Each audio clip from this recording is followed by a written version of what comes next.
All right, then we will go ahead and get started. Welcome everybody to the next PilotEdge IFR workshop. This week we're focusing on standard terminal arrivals, or STARs. These strike just a little bit less fear, in my experience, into people's hearts than SIDs. SIDs have people completely terrified. STARs just have them trembling slightly. So the good news is I think this will be a little bit easier and lighter weight than both the SID workshop and also than the en route workshop. So we'll move through it relatively quickly. There's no PowerPoint presentation for this one. The scope is very, very narrow. I'll give a quick introduction to what STARs are about, and then we're going to review a couple of RNAV STARs and a couple of PilotNav STARs, and then move into people's experiences with them or questions that they have with them. But as I said before, this will be relatively quick and light compared to other workshops. Okay, so what are STARs all about? Why do we have them? So if you remember from our previous workshops, SIDs and departure procedures get us from the airport through the maze of departure instructions and onto the freeway system, or the en route structure, which would be low airways and high airways. And statistically, you spend most of your time outside of an IFR training flight, of course, where on IFR training flights, you spend a disproportionate amount of time shooting approaches, which is not normally how real IFR works. But outside of the training environment, which is a lot of people associate with IFR, statistically, you're going to spend most of your time fat, dumb, and happy in the en route structure at high altitudes, just going from airway to airway to airway, or direct to your destination, whichever the case may be. Once you arrive at the terminal area, so you're not quite at your airport yet, but you have to now do the reverse of what happened during the SID. So the SID's job was to get you from the airport to the en route structure. The STAR's job is to get you from the en route structure to a position from which you can shoot an approach. I'll say that again relatively clearly. The job of the STAR is not to get you to the airport. The job of the STAR is to get you off of the en route structure, so those high altitude airways, to a point from which you can commence an instrument approach. So that's why when we start looking at some of these STARs, don't be too concerned that they don't drop you off right at the hangar or the gate. Their job is just to get you close enough so that you can shoot an approach. So that's the backstory of them, or the context of them. And again, they could exist in an alternative form. They could exist simply in the form of radar vectors from a controller. So it's possible that a controller could give you 4 or 5 different vectors from up in the flight levels with a series of descents down to the terminal area where you could shoot an approach from, but that wouldn't scale very well. It wouldn't allow them to have as many airplanes as they do flying in the National Airspace System. It would cause way too much radio congestion and increase the workload far too much. So just as SID's jobs are to reduce controller workload, the same is also true for STARs. It's to have an efficient flow of traffic and minimize congestion on the radio at the same time. So the good news is that let's go have a look at one right now. The good news is the notation for them is identical to what we've been looking at. One sec, that's entirely the wrong window.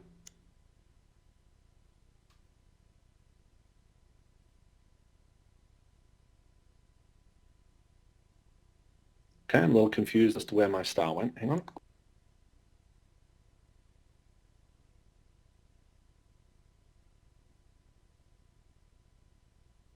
All right, it's official. I don't know how to use my Mac. One sec. We'll just have to grab it again.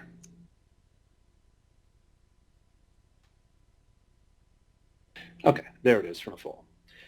So without getting too caught up in exactly what's going on here, hopefully those that have attended the SID workshop or the departure procedures workshop and the en route workshop, or in fact either of the two, a ton of this is going to look very, very familiar. There's not a whole lot new going on here. We have VORs, we have radials off of VORs, we have changeover points, we have intersections, we have minimum en route altitudes, courses, and distances. There's absolutely nothing new here, at least to my eye. that stands out as being something completely brand new and unfamiliar. And I find this actually very comforting when I was an instrument student. The fact that the notation was so consistent between SIDS and en route and stars just made it makes it very easy to understand the format and look at a chart for the first time and understand what it is that's going on. So ultimately, this is the KO4 arrival into the John Wayne Airport. Actually, it's the KO4 arrival into a number of airports.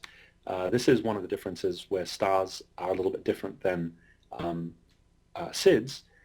SID generally serves a single field. It gets you from an airport to a number of transition points. The star gets you from the transition points. Let's identify what those are. There's one, Hector. There's one, Palm Springs. And that's about it at a glance. And its job is to get you to, in this case, Seal Beach. And that drops you off to start shooting instrument approaches at one or more fields. There's Zamperini Field or Torrance. There's Long Beach. There's Fullerton. There's Los Alamitos. And there's John Wayne. So when you see multiple airports identified, it's something you can file away in the back of your mind that this arrival could be used at any one of those airports. It's not always the case that the star is identical for each of the airports. It might be the same piece of paper, but what they'll actually have is some unique instructions for each airport. So in the textual portion of the star, in this case the textual portion is up here. You can see the Hector transition and the Palm Springs transition. They will sometimes have airport-specific instructions there. So they might say, Zamperini Field arrivals expect, or perhaps depart Seal Beach heading 220, expect vectors to the final approach course, something like that. So if there were any airport-specific instructions, they would be listed in the textual portion here. But in this case, there are none. So this procedure takes us ultimately to Seal Beach from Hector or from Palm Springs. And you can tell by the naming convention, the KO4 arrival, they both funnel into KO. So the procedure is identical from KO to Seal Beach. What is different is if you're coming from Hector, there's a series of instructions to be followed. If you're coming from Palm Springs, there's a different set of instructions to be followed. Let's see if we can follow it in the textual portion. We'll take it from the back to the front. It's actually easier to process, I think. So I had said that from KO onwards was common, and here it is at the very end of the document. From over KO intersection via the Seal Beach 075 radial to Seal Beach, then expect radars to the final approach course. And there it is visually. Here's KO right here where my mouse is right now. Let me just get the annotation window open. Okay, here is KO.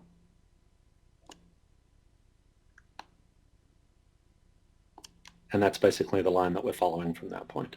So it goes from KO to the west out to Seal Beach, and that's the part that's common. And then here's the text that highlights that.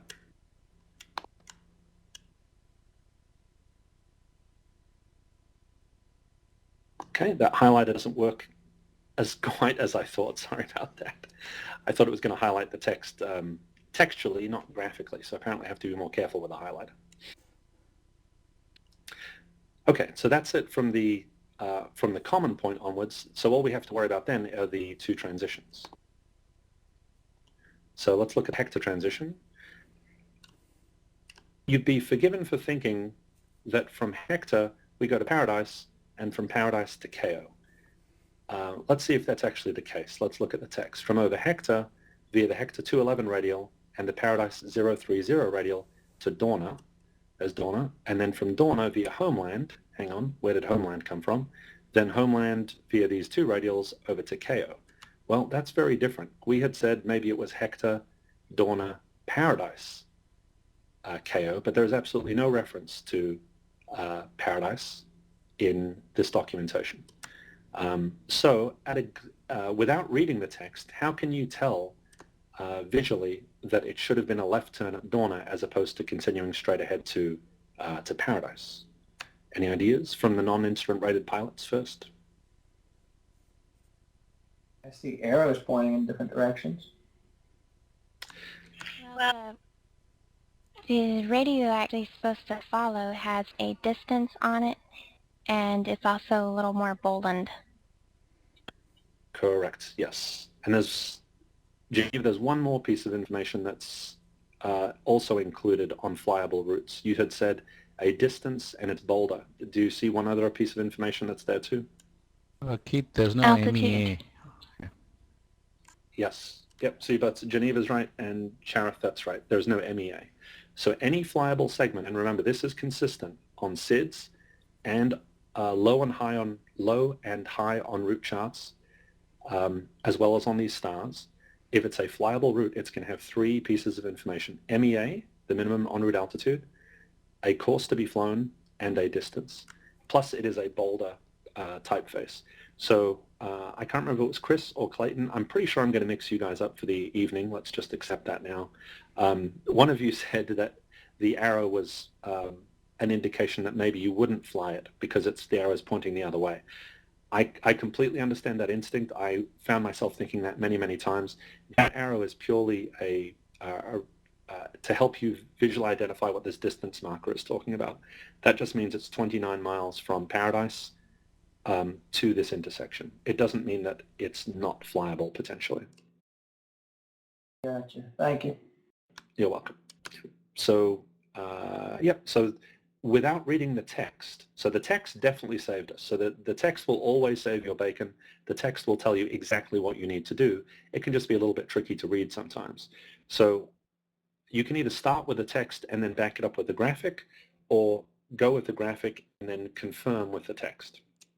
So the absence of the word Paradise, or PDZ, Papa Delta Zulu, in this text is a huge level. It should cause a lot of concern for us and tells us that our theory is not working. I tend to follow them visually. That's usually my instinct. Reading the text doesn't usually help me very much when I'm first putting it all together. So I'll literally just run my finger along the arrival and make it turn where it should. And when I come to something like Dorna, I'll stop and evaluate the different choices. And there's only one possible choice on most of the arrivals. There can sometimes be different branches off them when if the airport that you're arriving at is in one runway configuration versus another. So there might be a left turn versus a right turn. For argument's sake, let's just say for argument's sake, after Seal Beach over here, there may have been an arrow that went off to the west for a while. And there'd be a textual note that says, if Zamperini is landing runway 29, then fly this heading. If Zamperini is landing 11, then instead fly this other heading. So if you ever do see a fork, a real bona fide fork after an intersection or a VOR, go check the text to find out which fork you're supposed to take under which circumstances. But those are relatively rare, and I purposely chose an arrival that didn't have that. So it's a left turn at Dorna to Homeland. So let's see. There's another reason I chose this arrival is that this is actually really, really tricky to fly without GPS equipment on board. And notice that in the past, we've always given examples where if you're flying with minimal equipment, you've got to use 2 radials, it's a lot of work, etc. But if you have DME, things get a lot easier. Well, this is the reason I wanted to show this particular arrival is that it has a really interesting feature that you occasionally come across, which is the existence of VORs that don't have DME. You notice the Hector VOR has the standard shape for a VORTEC. Well, a VOR or a VORTEC. A VOR, I should say.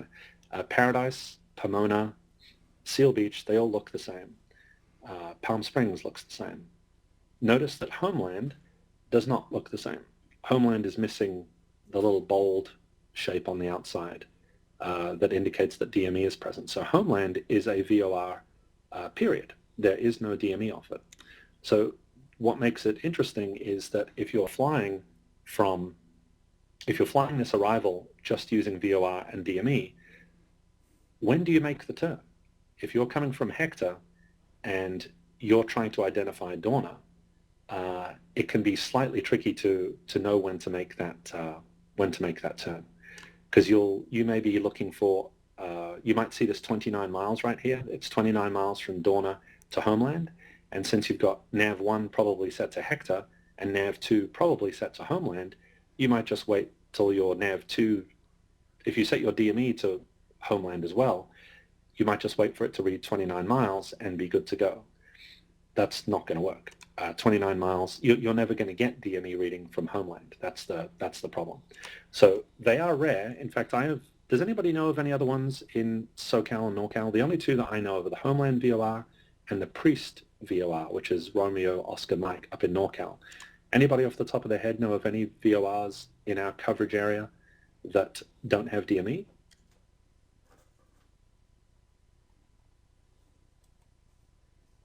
Me neither. Those are the only ones that I know. Is there any DME we could use to help us identify Dorna? So the big question is, when have we hit Dorna? Because at Dorna we need to make about a 40-degree left turn. So what are the two ways that we could identify Dorna short of using GPS? Use DME off Paradise. DME off the VORs. DME off of which VOR? Paradise. Paradise. Hector. Yeah, Paradise. I'm thinking Seal Beach. Paradise works. What DME would you use off of Hector?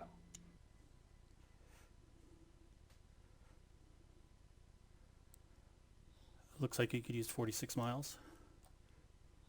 On the 211 radial outbound. Yep, it is the 211 radial. I'm now wondering, I'm actually not sure what the legality is of using 46 DME because of the slant range distance.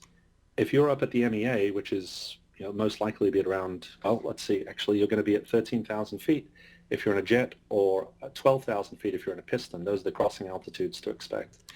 So if you're at 12,000 feet, it is 46 miles over the ground from Hector to Dorna, but the DME reading at 12,000 feet will be longer than that because of the slant range distance. So if you literally go at 46 DME, you will turn early. Would it be early enough to cause a violation? Probably not. But if you were to fly it on a check ride like that, I'm not sure that they'd be thrilled about doing that. So I don't know if that would, if you could do it. Practically speaking, you'd probably be fine, but I'm actually not positive about the legality of it.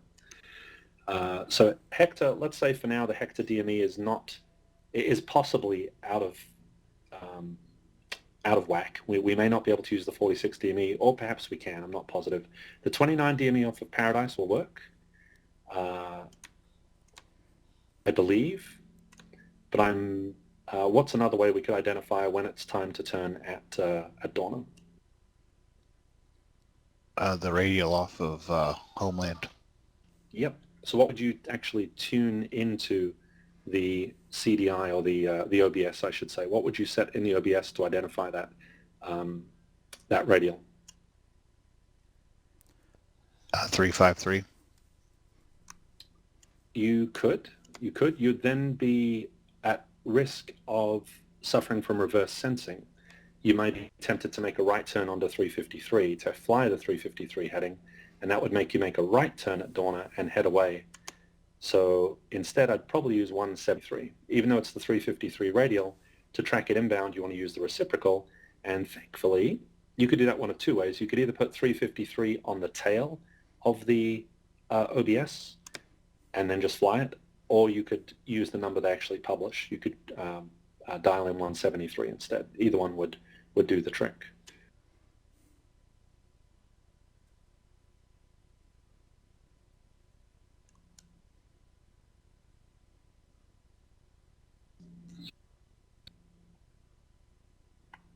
Okie dokie, so we've made our left turn at Dorna.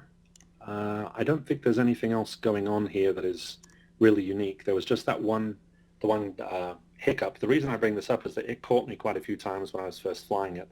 I would routinely just trundle right past Dorna because I was expecting to be able to use some sort of DME off of Homeland, if memory serves. Also, when should we stop using Hector for our positive course guidance? So are we just going to are we going to use the Hector VOR all the way to Dorna, or are we going to stop using Hector and have to use another VOR prior to getting to Dorna? And this has nothing to do with Homeland. Yeah, there's a crossover point showing there. Correct.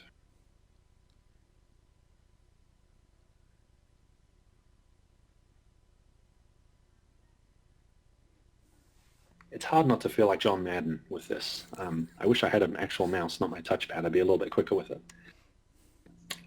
Okay, so yes, this is, if you remember this from our en route chart workshop, this illustrates a changeover point. So even though this is 46 miles long, upon reaching 31 miles from Hector, we're no longer supposed to use the Hector VOR to track towards Dorna. We'd then swap to using Paradise. So we'd swap to 112.2 and track that towards Dorna. And you'll notice the radial is actually slightly different. Here it's the 211 radial off of Hector, whereas for Paradise it would be 210 would be the course. Probably a change in magnetic variation, I'm guessing, for the distance that's being covered, something like that. Okay, so there's actually quite a bit going on in that case. So we have to use Hector, we have to use Paradise, even though we're not going to Paradise. I think that's what ended up throwing me. I'd make the change at the changeover point, and then just mentally, you know, usually when you are swapping from one VOR to another VOR along an airway and you hit a changeover point, you're now heading away from Hector and going to Paradise, and mentally it's easy to just say, okay, we need to go all the way to Paradise. I'm remembering now that's what it was that kept luring me in each time. It was the changeover point rather than the lack of DME that was the big problem. So upon reaching Paradise 29 DME, you then make a left turn to 173. You know, John, now that I think about it, it's not. It doesn't make any sense that I'm fine with using 29 DME versus the 46. I don't think there's any difference between those two. The inaccuracies are going to exist both ways. So you may well be right. You may well have been able to use 46 DME and been okay. So I take that back about that point. There might be another problem there, though, in that the changeover point is 15 miles behind you, so you might not actually be getting Hector anymore because of a mountain or something. That's true. Yeah, you cannot use the VOR for navigation. This is a high altitude VOR. I'd be kind of surprised if you couldn't get DME off it. But perhaps at the altitudes we're talking about, you might be right. There could be terrain involved. That would block the reception of it. I wonder if anybody's ever flown that and seen if that's the case. But yes, there is a changeover point issue there. You're right regarding DME. So from a lateral navigation point of view, I think we've covered most of how we fly this. The big news is the turn at Dorna. That's the one that creates all the work. After that, it's relatively standard. It's homeland, the 257 radial to DJ, and I guess there is a kind of subtle turn here. I have to get rid of my annotations. Stand by.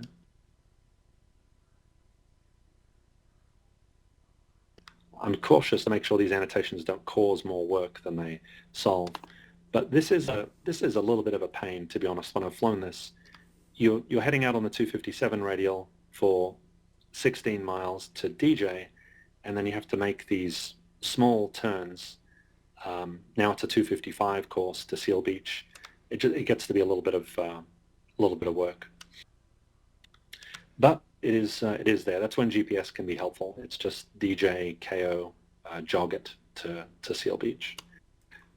That's the lateral navigation portion. Now the big question is the descending portion. So one of the things we see is people panicking because they think they have to be at Hector at 10,500, and that is not the case. These are minimum en route altitudes. They're not mandatory altitudes. So if you're up at flight level 240 coming from the northeast in your jet or a turboprop of some sort, then what you should be looking for is not the minimum en route altitudes. Those are just there to provide you terrain obstruction and signal reception to be able to receive the Hector VOR, period. That's it. The part that you're really interested in are these vertical navigation planning information sections. These tell you what altitudes you can expect to be at for different types of aircraft. So for turbojets, expect clearance to cross Dorna at 13,000. For non-turbojets, expect to cross it at 12. These have two practical applications. The first is exactly what it says at face value. You should expect to cross Dorna at 13,000. That way, when you're about 30 northeast of Hector and they say citation 123 Alpha Bravo, cross Dorna, add and maintain 13,000, you're not stunned wondering what the controller's talking about. You may not quite hear the word Dorna. You may hear Orna or Borna, something like that. The fact that you've already studied the chart and you're expecting to cross Dorna at 13,000 gives you a lot of context. You'll be able to pick Dorna out in the crowd of all the other intersections that you think you might be hearing over the radio. So that's the first part. It literally is exactly what it says, expect to cross it. The second part is in the lost communications phase. So much is made about the world of lost communications, even though it almost never happens.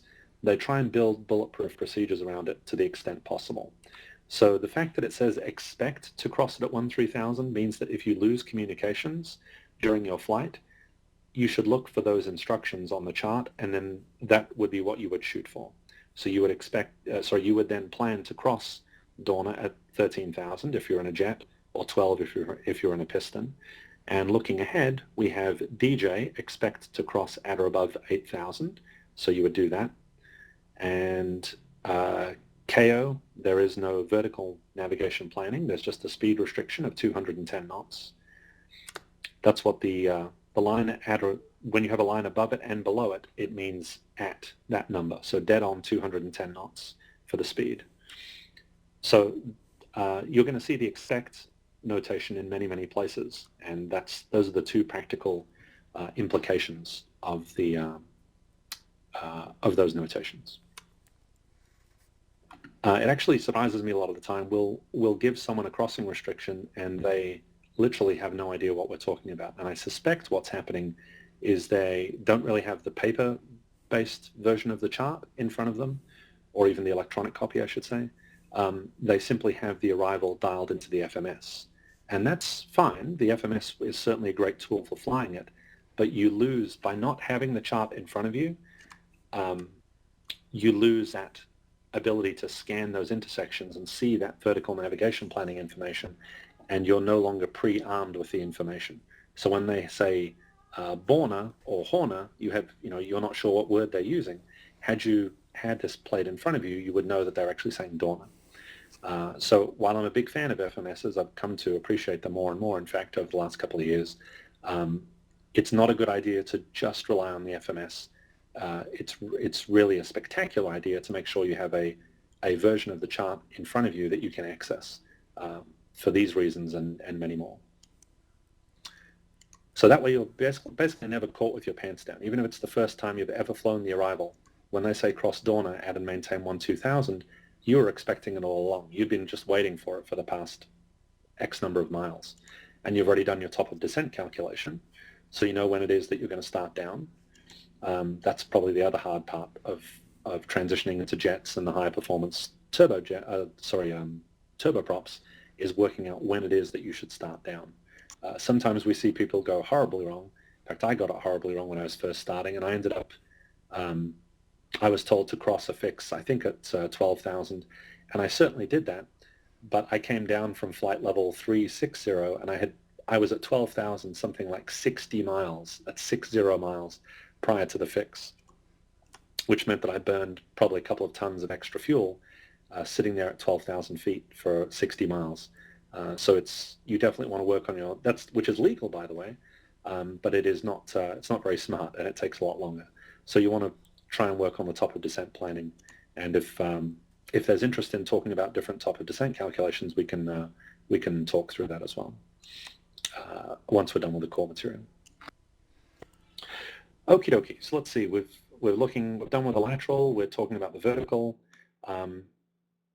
Differences between the Hector transition and the Palm Springs transition are that we have a restriction here of bands, expect to cross bands at 14, and it doesn't matter what type of airplane you're in, whereas this one is 13 or 12 for pistons. Otherwise, you get yourself to homeland, and either way, doesn't matter what kind of airplane you're in, cross DJ or expect to cross DJ at or above 8,000. Keith, So- can we talk about Sure. this speed restriction for a second? Sure. So the indication is cross KO at 210 knots. So does that mean if I'm flying in an aircraft that cruises at 190 knots, I cannot use this arrival? Right. If you were assigned the arrival, you would say we're unable to do KO at 210. And then you would just wait to see what ATC says. They may say, okay, disregard the speed at KO and still issue the arrival to you, in which case you're good to go. But yes, by accepting the arrival, you're legally bound to make the mandatory performance restrictions. So during flight planning, then, I should not, in a 190 cruise aircraft, I should not even plan this arrival then? Correct. Yep. Yeah, so this would be more for a turboprop aircraft, practically speaking. There aren't too many pistons that can, in fact, there are almost no pistons I know of that would be able to cross KO at 210. Maybe a Lancer 4P, maybe a Columbia. I don't know of too many other pistons that could do 210 indicated. See, the problem that same problem exists on the River 2 arrival into LA. You've got that 280 knot restriction at Graham, I believe, and if you're in the Citation 501, which is very popular among pilots who are transitioning into jets on the network, that plane is incapable of meeting that crossing restriction. Yeah, there's a similar problem with the CLAR 2 into Las Vegas. That's a 250 knot restriction, right, at CLAR? Right. Gotcha.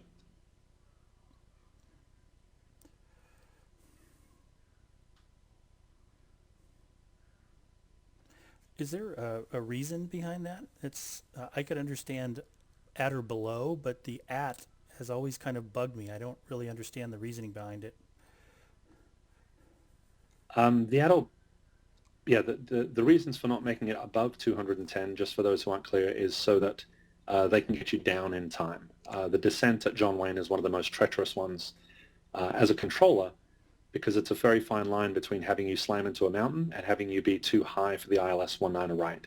If anyone's ever flown that arrival in a jet, especially a high-performance jet like a 7.3 or a 7.5, something like that, you'll know that it can be difficult to get down. And if you're high and fast in a jet, you're in all sorts of trouble. So the idea is to get you slowed down prior to starting you down, which is why they have KO at 210. That's why it's no faster than 210. In terms of why it's at 210 rather than at or below 210 knots, I suspect it's for sequencing reasons. You don't want a stream of arrivals where someone is just choosing to do 150 knots at that point. You can't have planes 3 miles in trail where one's doing 210 and the other one, the guy ahead, is doing 150 or 140. So I'm guessing it's for purposes of consistency. That makes sense. Thanks.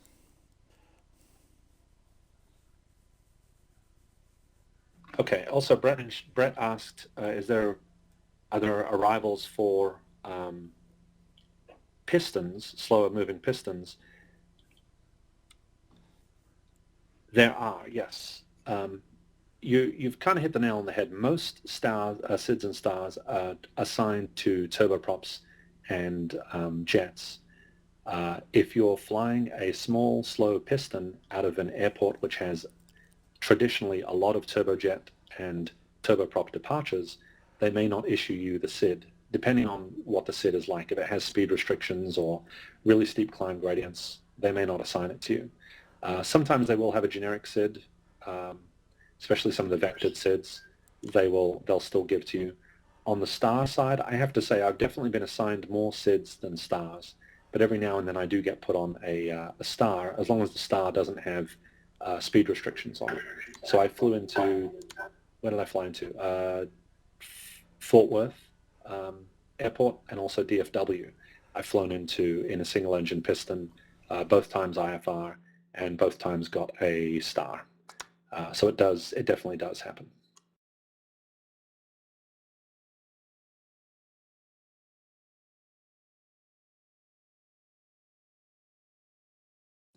Okie dokie.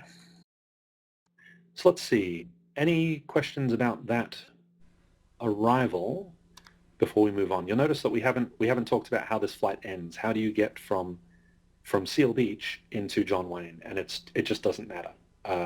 It's beyond the scope of this particular workshop, and it could go a number of different ways, none of which are that important, at least I think right now. So when you're planning on the star, you should plan to go all the way to the end of the star. Be prepared to do that. Understand the altitudes, understand what radios or nav radios you would set to make that happen. Will you go all the way to Seal Beach if you're heading into John Wayne, which is down here? Absolutely not. You're not going to be doing that. You'll get vectored to the final approach course, which is what it says in the last sentence, sometime prior to that. Also, don't be too upset if they pull you off the arrival. Here are the places, practically speaking, that you might get pulled off this arrival prior to that. KO. You might be told to depart KO on a specific heading. Depart KO heading 280, Vector's final approach course. So if you hear that before you even get to Homeland, here's a question. If they say depart KO heading 280 and you're between Dorna and Homeland heading southbound, and they say depart KO heading 280, do you go straight to KO and then depart it heading 280? So that is, do you leave the star immediately and go to KO, or do you continue on the arrival until you get to KO and then fly the heading of 280? I think you continue. I agree. Continue, as I said, depart, not go through. Not direct. Correct. Well, they told you to depart KO. They didn't tell you to depart Homeland or Donna.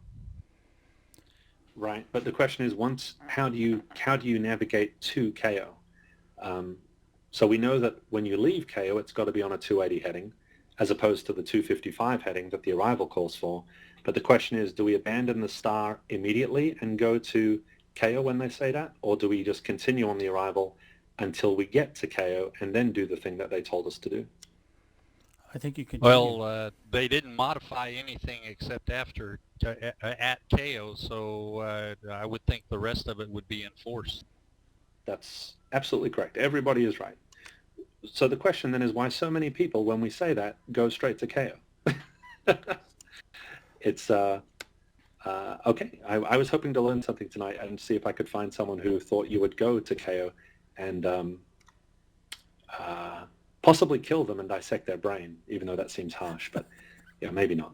Maybe that's why nobody wanted to come forward, because they knew that we'd want to kill them. But no, you do not. Well, the reason they go direct KO is they haven't been to your seminar.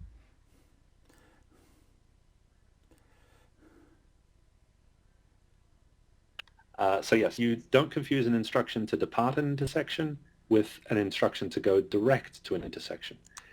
So if we did want you to go direct KO, we would say, Citation 3 Alpha Bravo, clear direct KO, depart KO heading 280. So that's how we say, forget the arrival, we don't need you on the stinking arrival, there's no traffic coming from Palm Springs, and we don't need you to do this 90-degree turn here, which is a lot of work. So we're going to give you a nice shortcut. So between Dorna and Homeland, don't be surprised if you get a shortcut. Don't be frustrated. It happens. And that will only happen, of course, if you're in a RNAV-equipped aircraft. If you filed slant Golf or slant Foxtrot or / Quebec, slant India, all of those will cause the controller to smile and go, cool, I can send you direct KO. However, if you're slant Alpha or slant Uniform, both of which would be legal for this, it would be fine, we're not going to give you direct DJ or direct KO because you can't go direct to those fixes if you don't have GPS. So we'll just leave you alone. But that's one of those practical cases where you will get a shortcut potentially if you have GPS. So this really applies. I mean, you could pick any point on the arrival. ATC will vector you off the arrival for any number of reasons. Sequencing is another good one. If we have planes coming over Palm Springs and somewhere between Hector and Dorna at the same time, if you guys arrive at Homeland at the same time, that's bad news. So we have to take steps to ensure that doesn't happen. We can either use speeds or we'll use a sequencing tool. And a sequencing tool would be to take the person who's about to make the left turn at Dorna that takes them towards homeland, and instead give them a shortcut to DJ. So controllers will use sequencing tools to make that happen as well. So expect to be pulled off the arrival. It can happen literally anywhere along the way. Don't be frustrated, but in lieu of being pulled off the arrival, be prepared to fly it the whole way. Question, Keith? Sure. So now if you go direct to KO from in between Donna and Homeland, you're flying at 12,000 feet with the non-turbojet. Will they give you a new altitude because now you're bypassing Homeland, crossing at 8,000? I'm sorry, not Homeland, but DJ? Correct. So at this point, the minute they pull you off the arrival, any speed restrictions or altitude restrictions for points that we're no longer going to, such as you said, DJ, DJ is now completely obliterated. We were just told to go, say, direct KO. The KO4 arrival is now gone, doesn't exist for us. We're simply going direct KO, and then we're departing KO on a heading. Those are the only things that matter. The actual arrival itself has now been terminated. So yes, you'd be suspicious. You'd say, okay, originally they would have had us cross DJ at 8,000. So sometime between now, when we're at 12,000 over here, and here, we're probably going to expect a descent. If you don't get a descent, I'd start getting concerned because you don't want to be over KO at 12,000 feet. Anytime you're way, way, way above what the arrival would have called for, bearing in mind that 5 miles before that at DJ, they'd normally have you at 8,000, that's probably an issue. So that's actually a really good question. No, legally you'd stay at 12, but you'd certainly be primed for the descent. And what will happen is the controller is now going to use his or her minimum vectoring altitude, since you're no longer on these, think of them as airways. Procedurally, they're just the same as an airway. In fact, some of these literally are airways. You can see these Victor 283, 587 labels. They actually are airways. Those no longer apply, and all that applies is the controller minimum vectoring altitude, which sadly is not available to us as a pilot. So you'd expect to hear not long after the direct KO, or in fact in the same instruction as KO, citation 3 Alpha Bravo, descend and maintain 9,000 or 8,000 or 10,000, something like that. Excellent, thank you. If you were using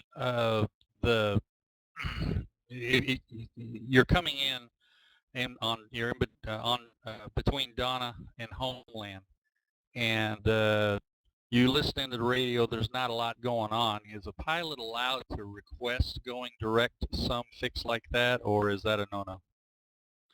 That's an excellent question. And Mark, I know you had a question at the same time. You guys blocked each other, so I'll get to you as soon as I do this one, then for Calvin. That is a good question, and in the real world, I would probably not request it, because chances are if they could have given you a shortcut, they would have. I would say on PilotEdge, it's more reasonable to request it, because we actually don't give shortcuts as often as we could, simply because we could, for purposes of traffic, give you shortcuts all day long. We don't have the same amount of traffic that there is in the real world. So whereas in real world, you get shortcuts whenever they can possibly swing it, if we did that here, you'd never fly your routes, period. You would just get cleared direct everywhere. So that is one of the areas, I guess, where we differ. We're gonna slow down on the shortcutting, and sometimes we'll forget to give you one of the shortcuts that you would probably get in real life when traffic permitted. So I would not be shy about asking on PilotEdge, say, hey, can we get request direct DJ or request direct KO? Feel free to request that. That's okay. But I would probably not do it as much in real world. Thank you. Sorry, Mark. Sorry, Mark. That's right. It was one of those locks. Go ahead, Mark. So we've departed Donna, and we're on our way down, and we get the proceed direct KO, depart KO at whatever, 280, and then our comms fail. Now what do we do for altitudes? Had they given you a descent, or were you still stuck at 12? Oh, maybe they gave us a descent down to 9, but yeah, let's just say we're still stuck at 12 because we're now no longer on the star. So what do we do for altitudes?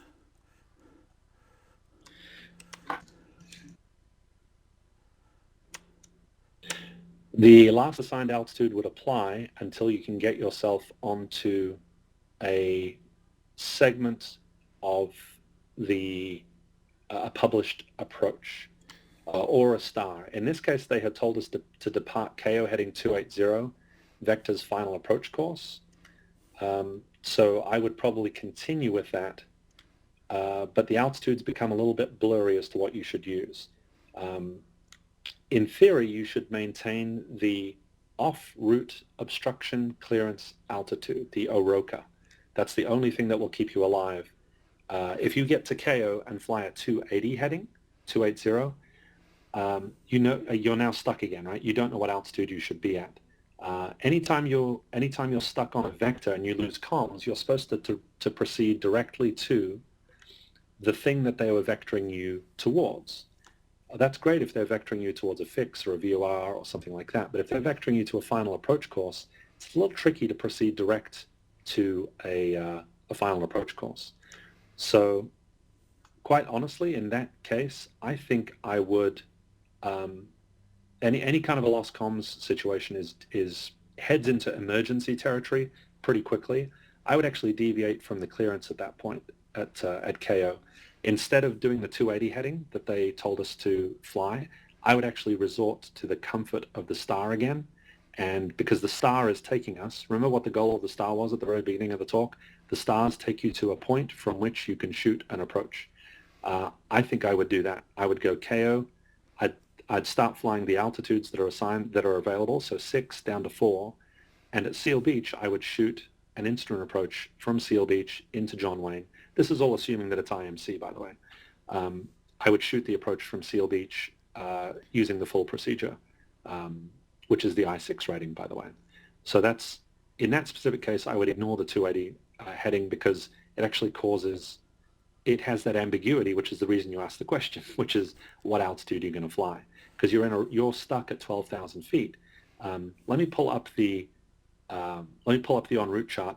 Practically speaking, I don't know how you would have time to do this, but since we have the time to do it, let's look at what the low en route chart says. Think of it as the minimum safe altitude for this area when you're not on an airway or a star. So let's look at KO to jog it. We could be at 6K if we were on this procedure. If we're not on this procedure, if we're just randomly navigating where my mouse is right here on that 280 heading, let's see what altitude the en route chart says we can actually get to.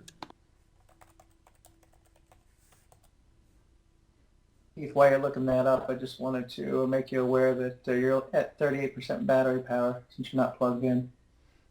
Ah, thank you.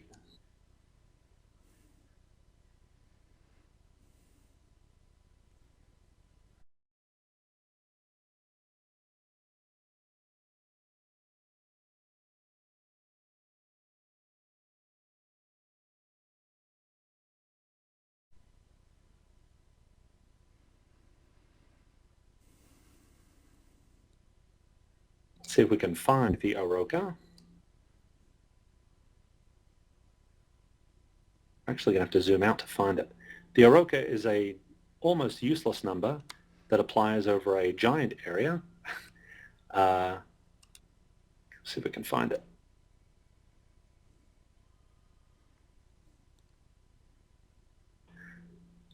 I want to say it's 10,600. Is anyone seeing anything contrary? Here's what the OROCA looks like. It's this giant number here, and it applies within this grid, which, as you can see, is an absolutely massive area. So I think 10.6 is as low as you're going to be able to get, if I'm not mistaken. So here's our context. There's DJ, there's KO. We went from, pardon all my spelling. There we go. That's the best I can do right there. Here's Dorna over on the top right. We should have gone Dorna, Homeland, and continued west, but we didn't because we got sometime after Dorna right here, we got a shortcut. We were told to go direct KO, and they left us at 12,000, and then we lost comms with an instruction, a previous instruction of maintain 12 and depart KO heading 280. So we get to KO. The lowest we could get to if we did fly that 280 heading would be 10.6. And there's the reason why it's 10.6. Where is in 6 you're talking about? It's taking a while to load. Okay, I see that. All right. I thought you were talking about inside that green box. Gotcha. Nope. Yeah, so this is called the OROCA, off-route obstruction clearance altitude, and you can see just how spectacularly useless the number is because it covers such a massive geographic area. If there is so much as a bump on the ground within 30 miles, it's going to affect the OROCA over hundreds of square miles, and that's what's happened here. So we have some mountains out here which are ruining it for everyone else. All this area over here where it's relatively flat, you're still stuck at 10.6 because of this over here. That's my understanding of it. I've never really had anyone contradict it.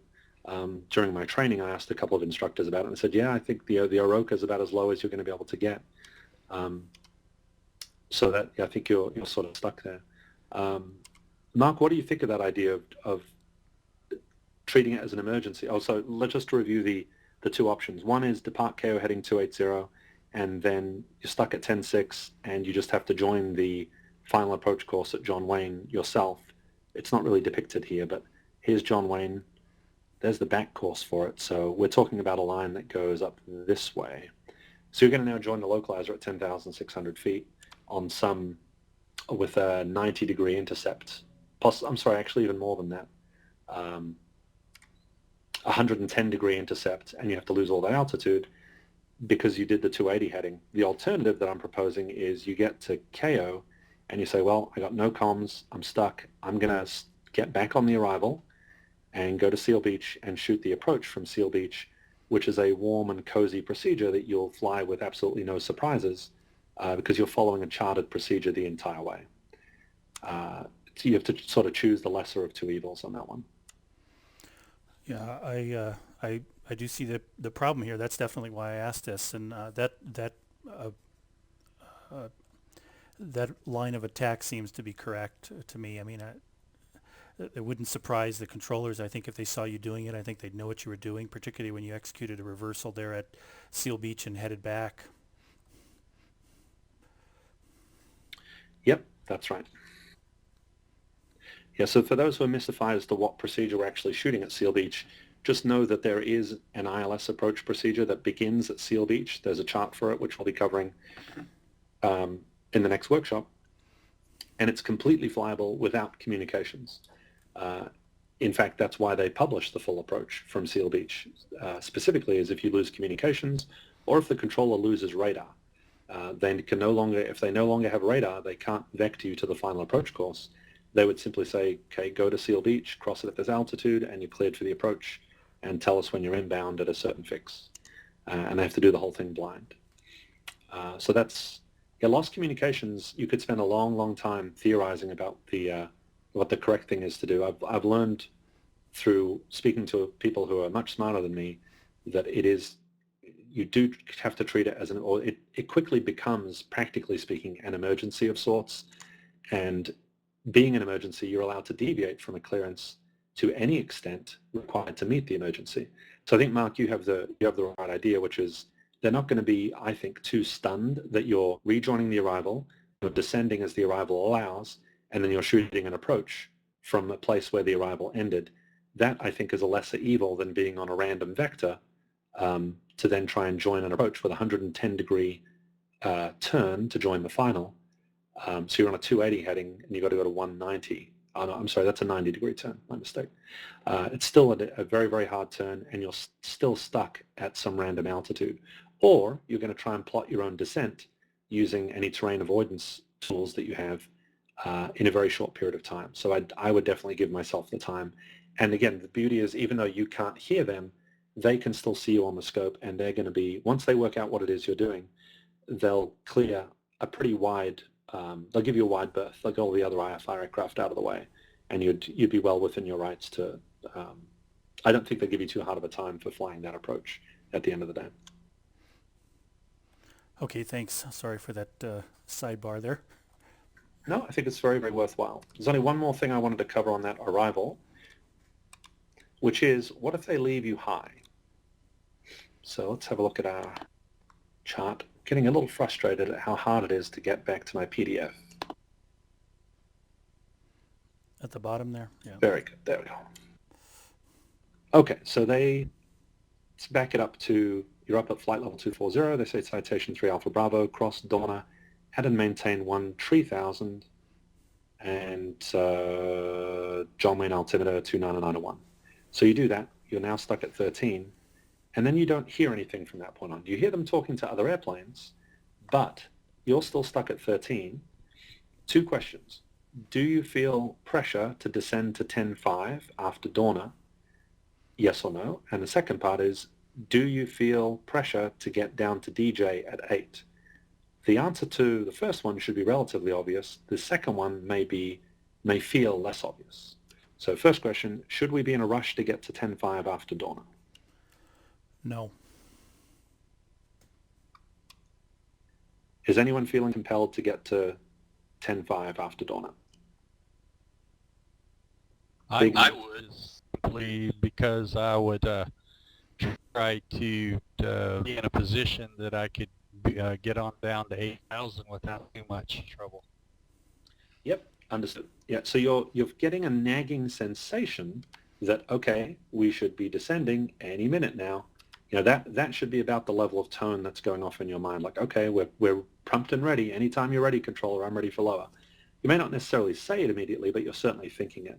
But it should not go any further than that. You should not feel legally compelled to hustle on down to 10.5. There should be no urgency, other than the longer-term plan of, I just don't want to be left too high. So yes, that's the correct. That's correct. Now the second thing is, if you don't hear anything at all, so first test is done. We don't magically drop to 10.5.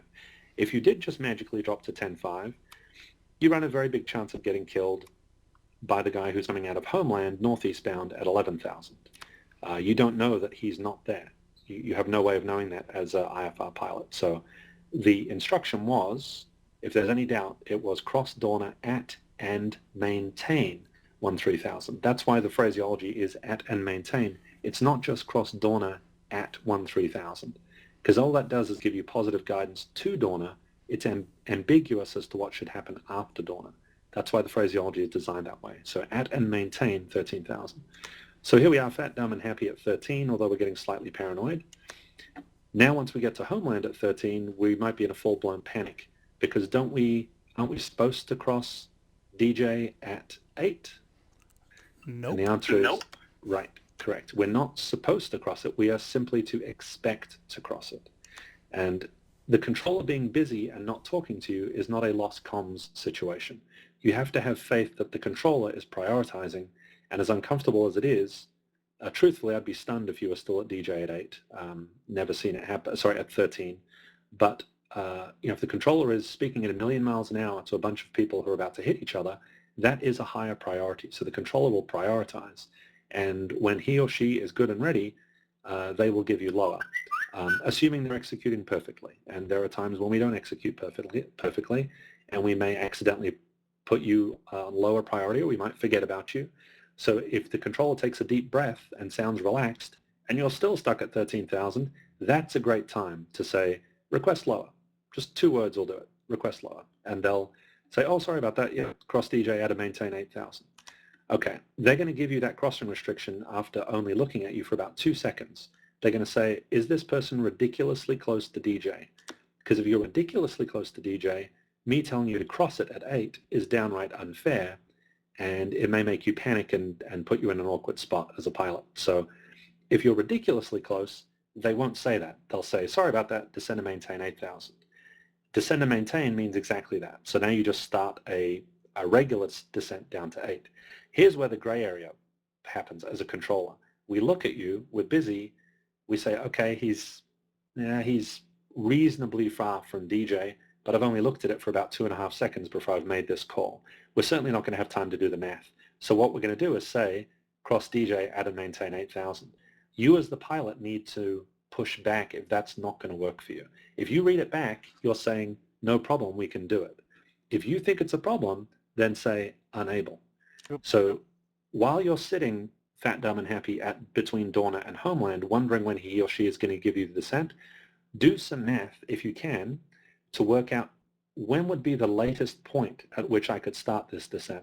Because if we start getting to that point and they haven't given us the descent, we either want to say something if time permits, or if the controller is just stupidly busy, just know that after the point of no return, let's just assume it's, for argument's sake, homeland.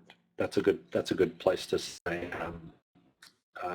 That's as good a place as any to decide that we can't make it, and mathematically it might work out just exactly that way. So if you're just crossing homeland, or you've just passed homeland, and the controller says to 3 Alpha Bravo cross DJA to maintain 8,000 because they finally got to you, then you just push back and say unable. They'll know why. They're not going to say, well, why can't you do that? You know, they'll have looked at you for a couple of seconds, known that you're in the kind of gray area, and they'll put it on you, just basically throw it at the wall and see if it sticks. So your job is to make sure it doesn't stick if you can't make it.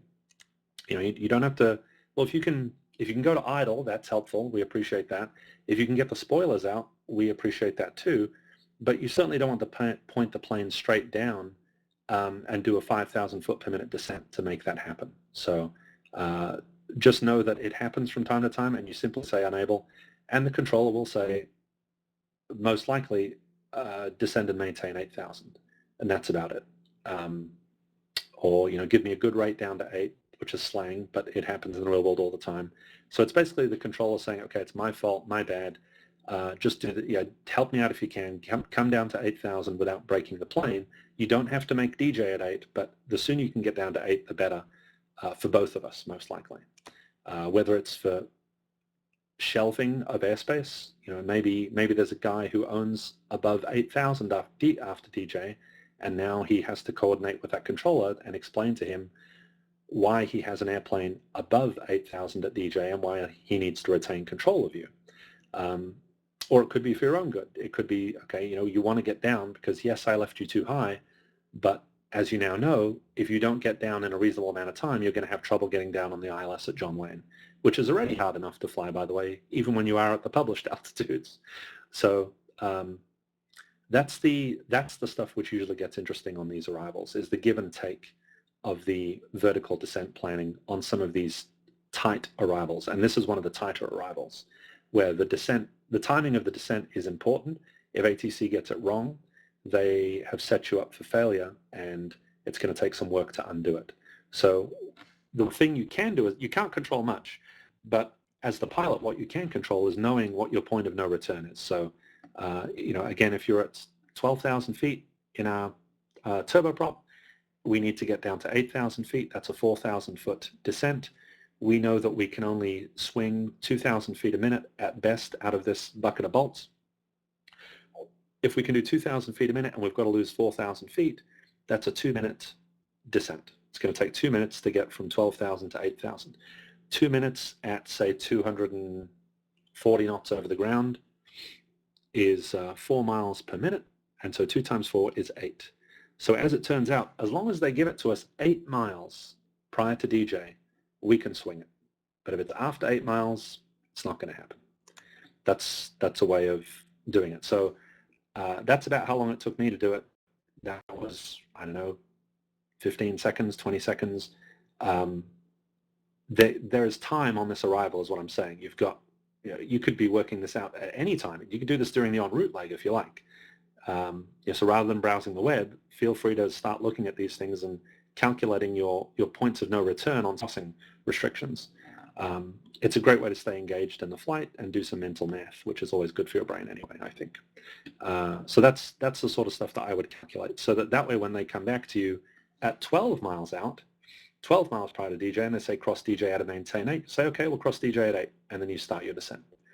You know you can do it. So knowing the performance numbers of your plane is the key to it all. You have to know what speeds you'll be flying in the descent, what the descent rates are, get really comfortable with those round numbers, and then get good at doing that math if you can. That's it's not for everyone, but I find it makes it gives you a lot more control and knowledge as the pilot to know whether you can or can't make certain restrictions.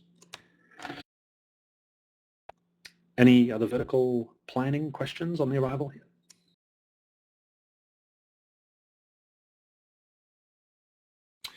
Okay, so I've been away with the the text for a little while here.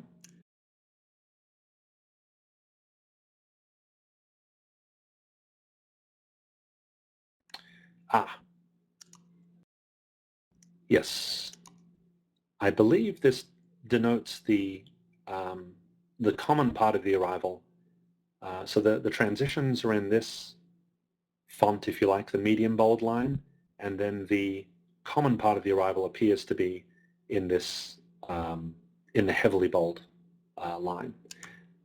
I read one comment from Rod Machado that really stuck with me, which is once you see the seriously double thick bold line like that, expect to be vectored in that point. Not sure if it's coincidental or not, but that's one of the attributes. That's what's significant about it, is once you get to KO, this is an indication that in all likelihood, unless you lose comms, which we talked about, you're probably not going to Seal Beach, especially since the airport is down here. So expect vectors once you start seeing the double thick tracks there. I have a question. Okay. Concerning the double thick line, now are you saying that that is what is written or what you've heard? Because to my way of thinking, what it would says to me is that there is this one leg of traffic coming in from the northeast, and there's one coming in from the east, and now you're on where both of those traffic. It's almost like they combine the thicknesses of those to indicate that now you're dealing with traffic that's funneled into this from two different places. Yeah, that's a reasonable assumption. The separation standards don't change, so it's not really possible that it could be let's see, significantly more densely packed than what it could have been when you were on the medium bold line, so that the separation standards are still the same. Certainly, you're right, because it's from Homeland. But it's not from Homeland. It's from the intersection, which no, this is not the logic. Oh yeah, that's a good point. Yeah, the merging actually happens at the Homeland VOR. That's a really good point. Yet the double thick line only starts after KO. From what you were talking about, the writing in the text box above the last two lines support what you're saying. Oh, I see. Yeah, expect radar vector's final approach course. That's true from KO. I wonder if that's a coincidence or not. It's probably time for us to look at another arrival and see if this has panned out or not. See if that's true. All right. Has anyone got an arrival that they're particularly interested in covering? If not, I'm going to pull up probably one of the ones into Vegas or maybe Ontario. Actually, I'm going to do Ontario, unless there's another one that people are spectacularly interested in.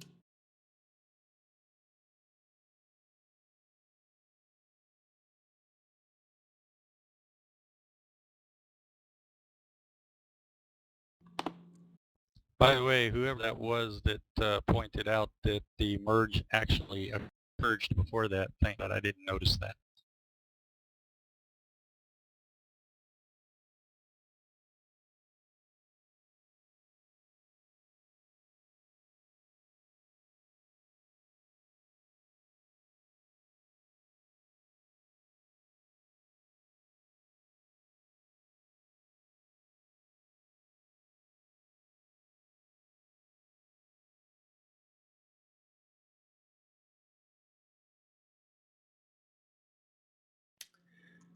Well, it appears we have fairly consistent theme here.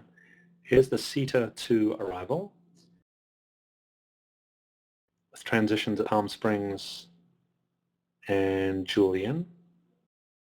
And in this case, the merge point happens to be CETA, but as we've seen, that's coincidental. But in this case, it does say the same thing, expect vectors to the final approach course. I'm still not positive whether the double thick line always means expect vectors to the final, or if it's simply the common approach track after the after the common part of the arrival. So the CETA to arrival, so after CETA, maybe everything is always in the double blank, the double thick line. I've not really paid, honestly, I've never really looked that closely. So that part, the only things I normally look for, honestly, are whether it's flyable or not flyable. So the distinction between the oceanside radials here, for example, versus the Julian radial, that is something I look for every day of the week. The difference between a medium bold line and a double thick line, I have to say I've never really perceived before, other than when I was reading the Machado text, and he said, if you see the double thick line, expect vectors.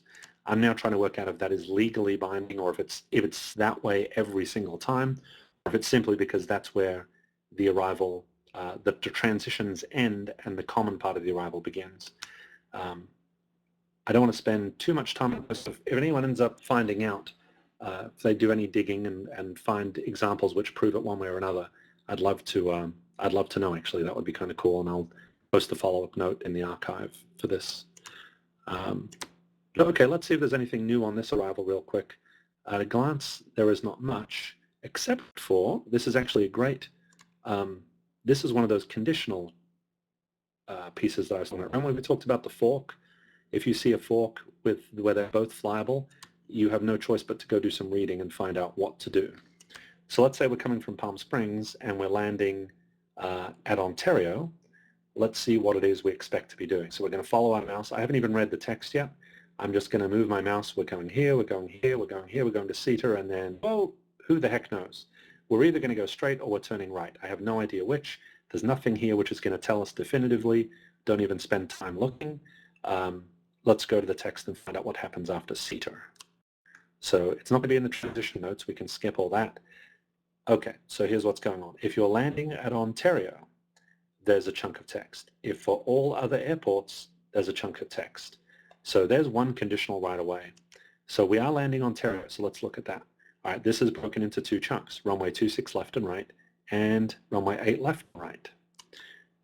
So if you're landing runway 26 left and right from over CETA via the Pettis, SB is the identifier for the Pettis NDB, Pettis NDB 292 bearing to the Pettis NDB, expect ILS approach.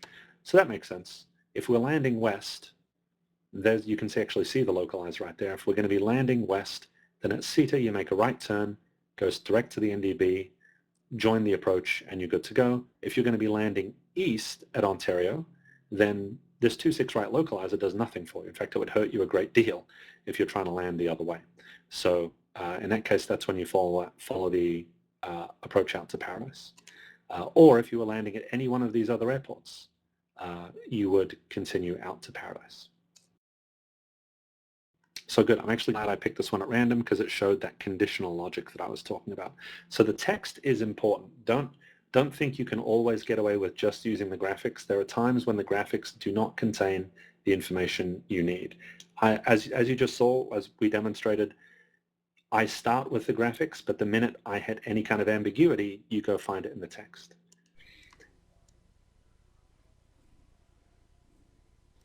Well, awesome. The only thing I have left to cover is RNAV arrivals, or I should say profile arrivals. The RNAV is actually less interesting than the profile. Go ahead. Before we leave this, quick sort of two-part question here.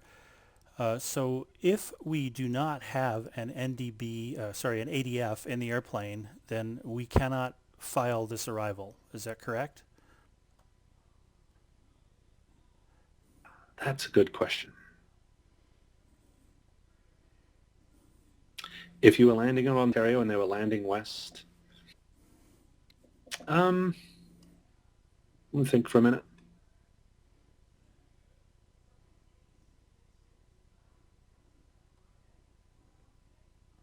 I would assume if you're RNAV, you're still fine because Pettis will be in your database, won't it? Oh, sure. Yeah, for RNAV, it's not a question. Mark, I assume you're talking about the case where you're non-RNAV and you're asking if you don't have NDB? Yeah, exactly. If we're slant alpha or slant uniform and we don't have an ADF. Gotcha. You still have the localizer, and you've got a bearing off, or a heading off of Cedar. That's the part that I'm thinking about. Practically speaking, they wouldn't really be able to tell the difference. The problem is if there's an incredible wind from the southwest, you got a 40 or 50 knot wind from the southwest blowing you towards these mountains up here. If you simply flew it as a dead reckoning leg, if you flew the 292 heading blindly and waited for it to intercept the localizer, there's no guarantee that that 4500 is going to keep you from hitting something. That would be the problem. There are TERPS regulations on how long these dead reckoning legs can be. I'm going to guess legally you can't fly it without it. But I'm not 100% sure on that one. Practically speaking, I don't think it matters a great deal. I mean, what Calvin just said is, practically speaking, going to be fine most of the time. Plus, again, you'll most likely be getting vectors to final anyway. So practically speaking, it won't matter so much. But from the legality, it's always good to know what the exact legal interpretation would be. If you're unable to fly that, you're actually unable to comply with what that is saying you need to do. So I'm pretty sure you actually wouldn't be able to fly it unless you had an applicable substitution for the NDB. And dead reckoning, they do use dead reckoning on stars sometimes, and this would be one of those cases where dead reckoning probably would have been fine, but unfortunately, because the text of the arrival says that you're specifically supposed to join a bearing and maintain that bearing to the station, if you can't pick up the station, period, then you're out of luck. I don't think you can, you certainly can't, I don't think you can accept the arrival. That's the problem there. So a related question now is that we are ADF equipped, and we're told that we're going to be landing west, so we're expecting to fly that, and as we approach Cedar, or perhaps even as we make our turn, we realize we're actually not receiving the NDB. What do we do? In that case, you just hold the controller. Say we're not receiving PETUS, and let's say no problem. Fly heading 290, join the localizer. Okay, great. All right, I'm going to plug in my LLAP Topo before we run out of batteries here. We can actually take if we want to take like a 5-minute break. There's only one more arrival that I'd like to cover, and then I'm good.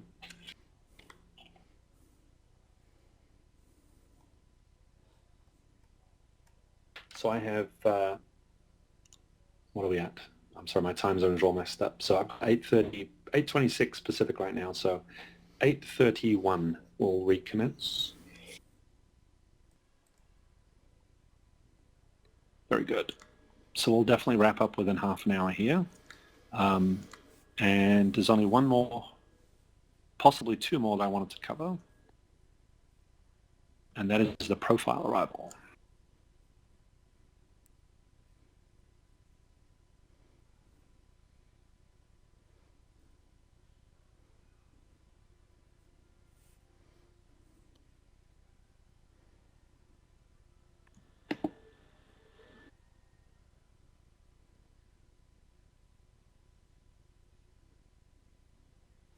Don't worry, all the stuff that I'm doing right now, if it's scrolling not very smoothly or not updating properly, you're not missing anything important. Just trying to get to the arrival. There we go. Okay, so back into it. We're going to cover two more types of arrivals. This is called a profile arrival, and then we're going to cover RNAV arrivals if there's time. RNAV really doesn't pose anything much more interesting. They're just like regarding SIDS, it's how you navigate. There isn't really much in terms of symbology that's new. They're actually very simple to follow because they're less about radials and more about just individual waypoints, with one exception, which we'll look at briefly, but a profile arrival is much more interesting. So when we looked at the KO arrival before, we saw instructions to expect to cross. However, until we were told to cross them at those altitudes, we would simply just maintain whatever altitude we were told to maintain. The same is not true. We have this new notation here on the River 2 arrival. So let's have a quick look. Before we get into the specific symbols, let's make sure we understand roughly what's going on here. LA is over on the southwest corner. This arrival has two transitions, Hector and Palm Springs, and that's confirmed by looking at the text of the arrival. Hector transition, Palm Springs transition. This ultimately gets us to River. River is an initial approach fix for different ILS approaches into LA. So again, getting back to what is a star, it gets you from a transition to a point from which you can shoot an approach. So that is definitely true on this arrival. So we're going to be going either from Hector, which is heading southwest, one right turn at Graham to Rusty, and then another right turn all the way down to River, or we'll fly it from Peach Springs.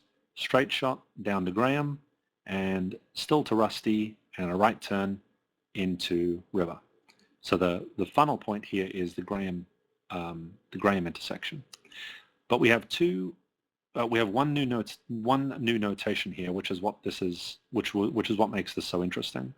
So when you're flying this arrival, you're working with Los Angeles Center. You're up in the flight levels. You're somewhere up here after one of the SIDs out of Vegas, for example, heading towards Hector in Europe, flight level 280, heading into LA in a 767 or a 737, something like that. And the instruction will be cross Graham at and maintain flight level 180, something along those lines. It's actually a little bit different than what the chart calls for. The chart says to cross it between 17,000 and flight level 210 at a speed of 280 knots. Yet the controller just told us to cross this fix at a very specific flight level. They said flight level 180, no higher, no lower. The controller's instructions are what matters. So you ignore the fact that the arrival would have called for something between 17 and flight level 210, and you simply cross it at flight level 180.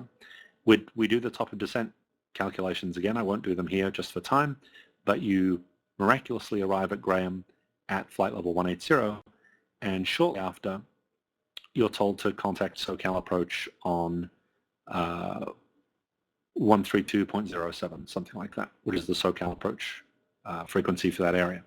You check in with the controller, and now instead of the controller telling you to descend and maintain, or to cross a fix at a certain altitude, you then hear citation 3 Alpha Bravo, descend via the river to arrival. So this phraseology that's new is this descend via concept. They didn't tell you to cross at a specific fix, and they didn't tell you to descend and maintain. They said descend via. That means that the altitudes published from this point on are now legally binding, and that's what you need to do. Not the MEAs, but these restrictions here, the at or above or at or below restrictions. So in this case, for HABSO, it's at or above 14,000. So remember, we were at Graham at flight level 180, and the controller hasn't actually said cross HABSO at or above 14,000. They've simply said descend via the river 2. So we need to cross HABSO at or above 14, and we have to cross river at or above 12,000. Oh, my ability to highlight isn't going too well. That's because I'm holding down the control key to talk, which is messing things up. So there's the at or above 12 portion, but we also have to cross it at or above 12,000, but we also need to be at or below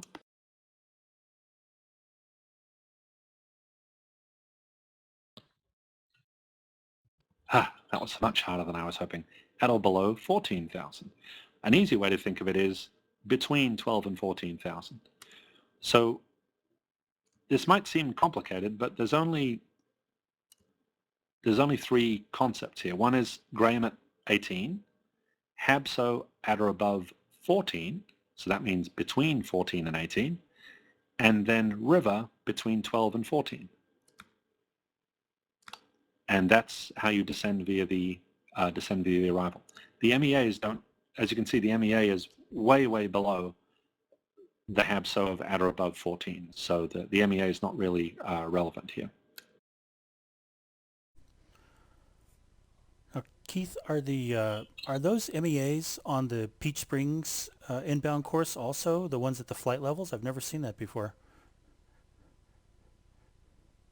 Yeah, yep. I haven't really paid as much attention to those before, but yes, they are probably for NavAid reception. Gotcha.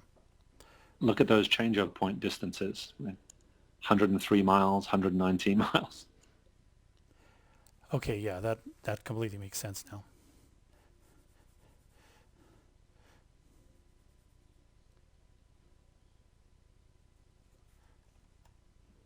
Any questions about the descend via? It's honestly, I haven't received it as a piston aircraft before. I've been on an arrival where those were being used with jets, and I was given something other than that. I was given an altitude below all of them, probably to stay out of their way. So I had 747s and A380s and 767s a couple of thousand feet above me descending on the arrival, and I was given something lower than all of them to basically make me invisible because my speeds were not compatible with their speeds. So truth be told, this is really not something I have seen for piston aircraft, but it's good to know what the phraseology means just in case you come across it, or if you're curious about it when you hear it being given to other airplanes, or if you're progressing into larger jet and turboprop aircraft on the network, and you're encountering that phraseology for the first time.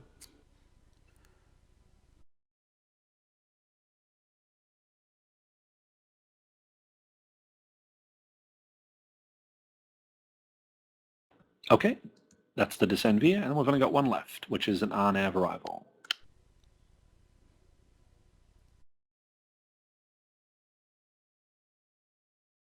Okay, here we go, last arrival of the night.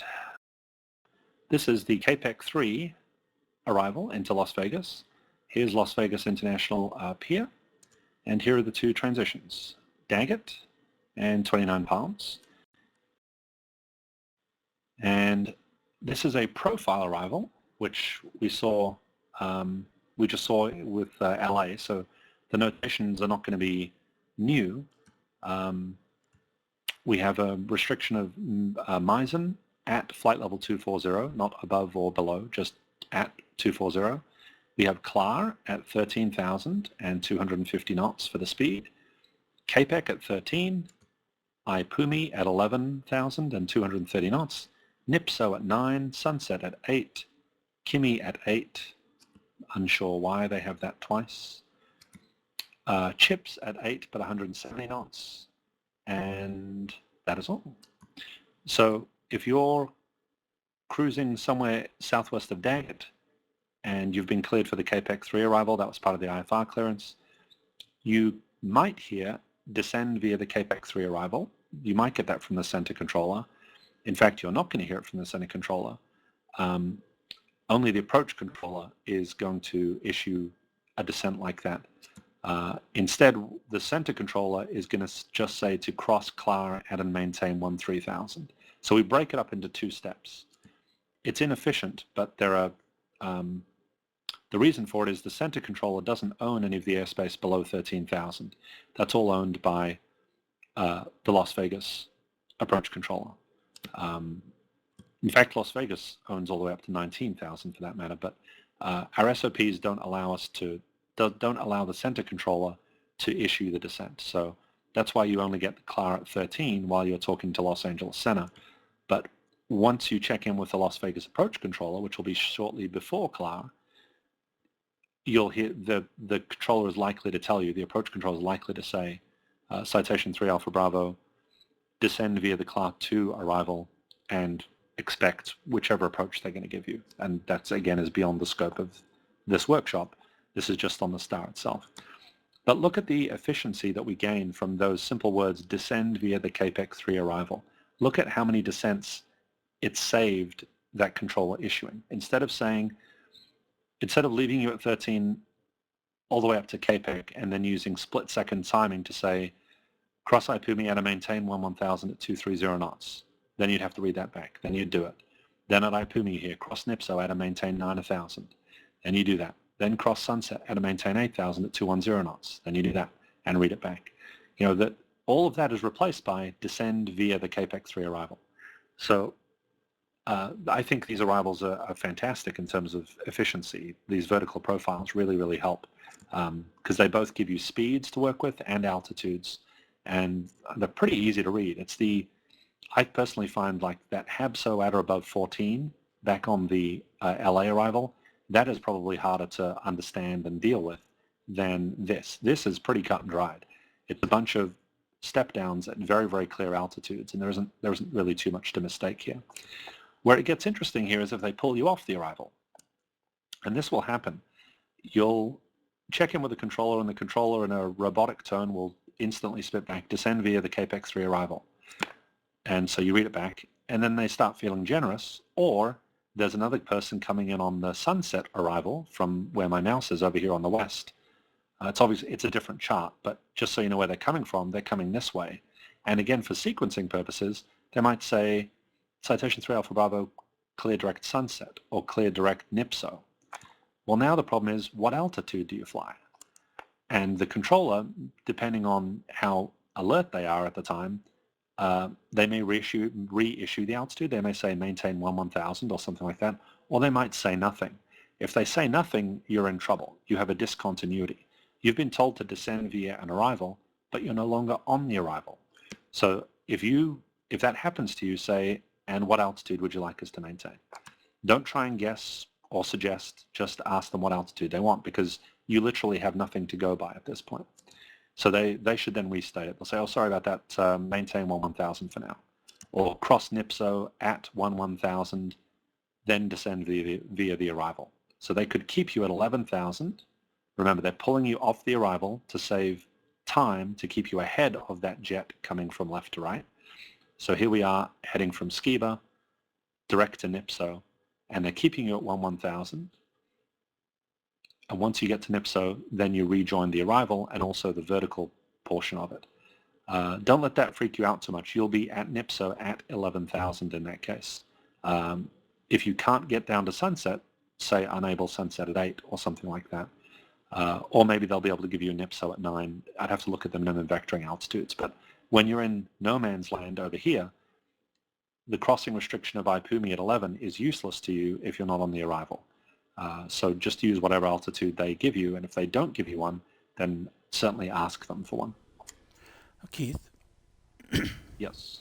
So if you're around Skiber and they give you this shortcut and they give you something like clear direct NIPSO, resume the arrival, does that tell us what to do? It doesn't, because they didn't give you an altitude to maintain. You said we were at Skiba and they say clear direct NIPSO? Right. Yep. No, we're still in trouble because we're in no man's land between Skiba and NIPSO.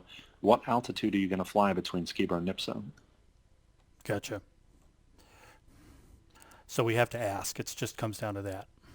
Yep. Yeah, it's a mistake. The controller made a mistake, and so you want to seek clarification, because the last altitude, the last vertical assignment they gave you is no longer relevant. So the last thing you were told to do was descend via the arrival. Well, we're not on the arrival now. We're going to be once we get to NIPSO. We're good to go from there. But what do I do between now and NIPSO? Keith, are you going to elaborate on the procedural turns? Which procedure turns? You've got a turn at Skiber, and I guess it's just a hold over Boulder City. Gotcha. I'm glad you brought those up. Yes, I should elaborate on those. Sorry, was there? I will do that in just a sec. Was there another question too?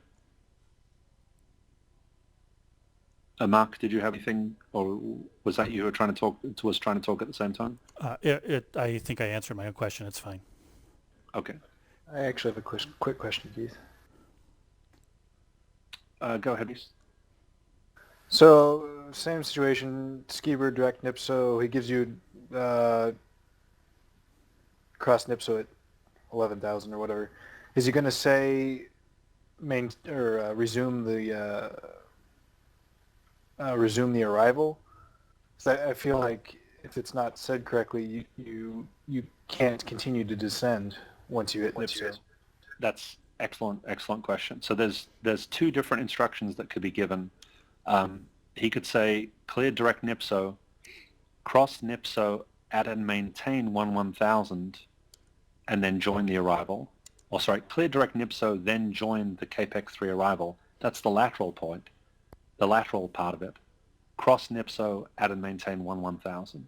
The at and maintain part is the important part there. So you're still stuck at 11,000. He'll give you lower at some point afterwards. But the join the arrival portion is purely a reference to the lateral navigation. It doesn't give you the vertical part again. If he wants you to descend the arrival, he will have to say that again. They'll actually have to say, clear direct NIPSO, then join the CAPEX 3 arrival, and at NIPSO descend via the arrival. So as long as they use the descend via portion, then you're good for the vertical profile. If they simply tell you to join the arrival or rejoin the arrival, it's only a reference to the lateral navigation. Okay. Wow, that's a great distinction. Thanks. Very good. And on to the holding part. So if something's gone horribly wrong with the sequencing and they need you to hold, then they will say citation 3 Alpha Bravo, I have holding for you, advise ready to copy, and you go darn it under your breath. Try and say darn it before you hit the push to talk key, and then say, okay, 3 Alpha Bravo is ready to copy. All right, citation 3 Alpha Bravo cleared to the Skiba waypoint, hold southwest as published, expect further clearance at 30 time now 05. So they will, that's your holding clearance. And the hold as published is a reference to this. It gives you the course that you need to hold on, and importantly, they're giving you the leg length. So this is a 7-mile holding leg. So it's 7-mile legs. So rather than saying clear to the Skiba intersection, hold southwest on the 031 course to Skiba, 7-mile legs, right turns, they simply say clear to Skiba, hold as published. Or hold southwest as published, I should say. That's what those tracks represent. See the difference between the holding at Skiba and Boulder City? Notice the dotted lines. That's the hold. It is actually the hold. It's actually a hold for lost communications, which is covered here in the lost communications part. So some stars have a specific lost communications procedure. So rather than the generic lost communications procedures that we've been generating, if there is a published lost communications procedure, you're expected to do that. So at Preno, execute the ILS 25 left approach. If unable, proceed direct Las Vegas VORTAC. So you have to go direct Vegas, direct Boulder City, and then hold, and then maintain 8,000. I'm not sure if you're supposed to do that until you're out of fuel or what, but at that point, again, it's considered an emergency. You know, if the Tracon has a problem and their radios fail, and you can't shoot the ILS approach, then that's what you do, because that's what the lost communications procedure is telling you to do. If you're now stuck at Boulder City and things aren't improving, then, you know, let's say it's a problem with your aircraft, which is much more likely to be the case, then you have to take matters into your own hands. You'd look for an approach that you can fly from Boulder City and take it from there. But yeah, anytime you see dotted lines, it's always a lost communications procedure. Okay, Keith, I'm going to plead ignorant on that southwest hold. I look at it as southeast. Can you correct me on that?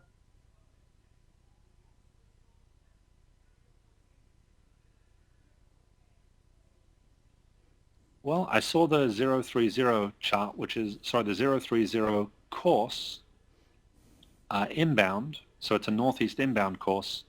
And so you're... okay. Yeah, so it's a northeast southwest orientation. I was just looking at the orientation of the hold itself from the Skiba. It's unfortunate there's a curve there. You know, it's at some point you will be southeast of Skiba, that's true, but the majority of the hold You're heading west. Is flown you're holding southwest of the fix itself. Yep. Okay. Even though I got it. Thanks. Yep, you got it. You are correct. At times you are southeast of it, but you're generally holding southwest of the fix. Keith, how do you fly a 7 nautical mile leg? Does this presume you've got RNAV? I'm glad you asked, Matt.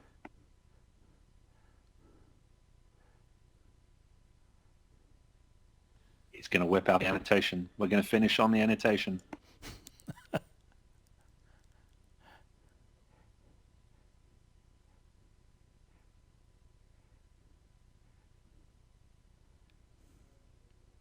There we go. Yes, you have to have RNAV capability to fly this arrival.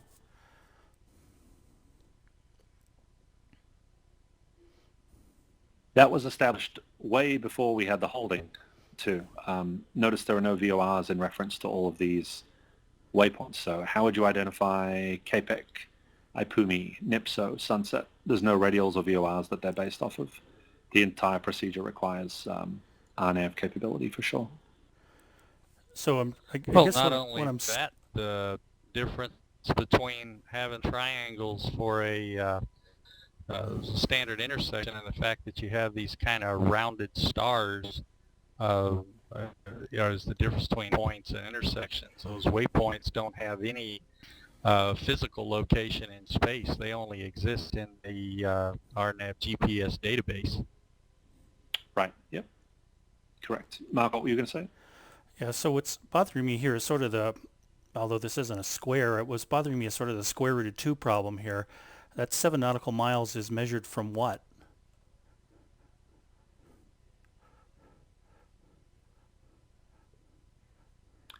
It's 7 miles from, I think it's the leg length. So it's once you're established on the outbound portion of the hold, that's a 7-mile leg length. Yeah, that's what I thought it meant, and that's why I have to ask again now, how do we measure it? Do you want the inbound leg? When you're established inbound, you want to be 7 miles from the fix, correct? I've never actually flown these, so I'm not positive. I don't think it's related to the... I'm honestly not positive if it's related to the inbound leg length. I know these are typically used for arming, when you're flying RNAV procedures where you have an initial approach fix where you're doing a hold in lieu of a procedure turn. When you return inbound, that point is now going to act as a final approach fix. If you fly that hold too tight, i.e. too short of a leg, it's not going to allow the unit to go from terminal mode to approach mode. So they have leg lengths published for that reason. But how they are actually measured, I've never actually stopped to think about it, to be honest. So I'm not going to try and make up the answer on that one. I'd rather try and look that up to see exactly where it is measured from. I know I'm pretty sure it's the leg length, but how you measure it, I'm not positive. Okay. I wish I'd flown more of them to know.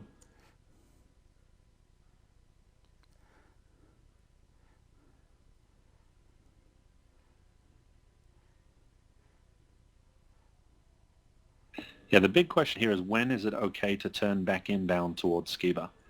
If you turn too early, well, I don't really see what the consequence is, quite honestly, of doing these too early. I'm not sure why they... I know that I can tell you that airlines prefer to fly as long a leg as possible because the turn,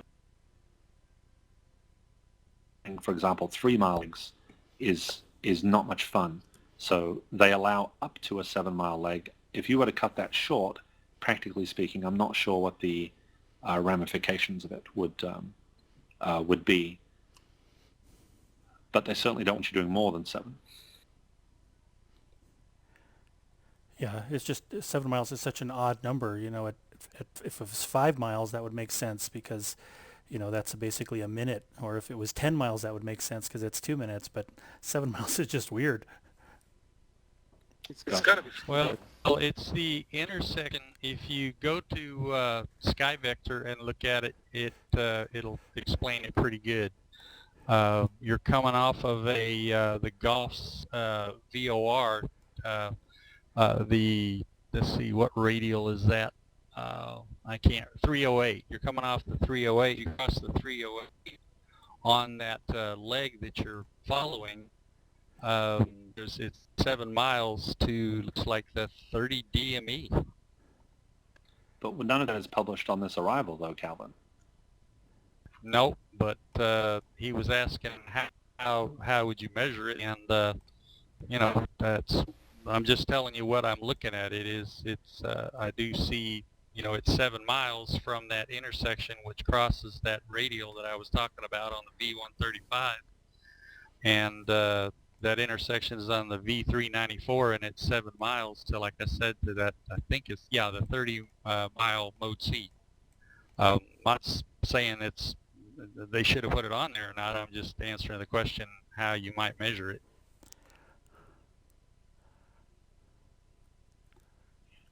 I wish I knew the exact answer. I know that an RNAV equipped aircraft has to be able to fly specific leg lengths and holds. I just can't tell you exactly if it's measured. If it's measured from the point where the most aircraft are able to identify where you are within a holding pattern, and they will actually be able to measure what the leg lengths are. I'm just not sure exactly technically where it gets measured from. I'm not sure if it's after you complete the first 180-degree turn, or if it's, I'm pretty sure it's not simply just being 7 miles from Skiba itself. I think it's anticipating when you're essentially a beam, if you can picture 7 nautical miles on this side of the hold, but also 7 on this side, I guess that would be 7 miles from Skiba, but your distance from Skiba at that point would actually be more than 7 miles. However, once you complete this turn, at the time you complete the turn inbound, you would be 7 miles from Skiba. That much I'm pretty much sure about. Hey, Keith, I just looked at a video from King's School, and it actually shows it would be 7 miles from Skiba. I just posted the link up on Speak. Is it 7 miles? It says 7 miles. So in this case, it would be Skiba. Is it just in the video, or is it further down? No, I only saw it in the video, so there's no point in watching unless you want to watch it. But I didn't Everybody see it will be later. flying 250, so there'll be a standard turn. So Skiba, 7 miles Skiba makes sense.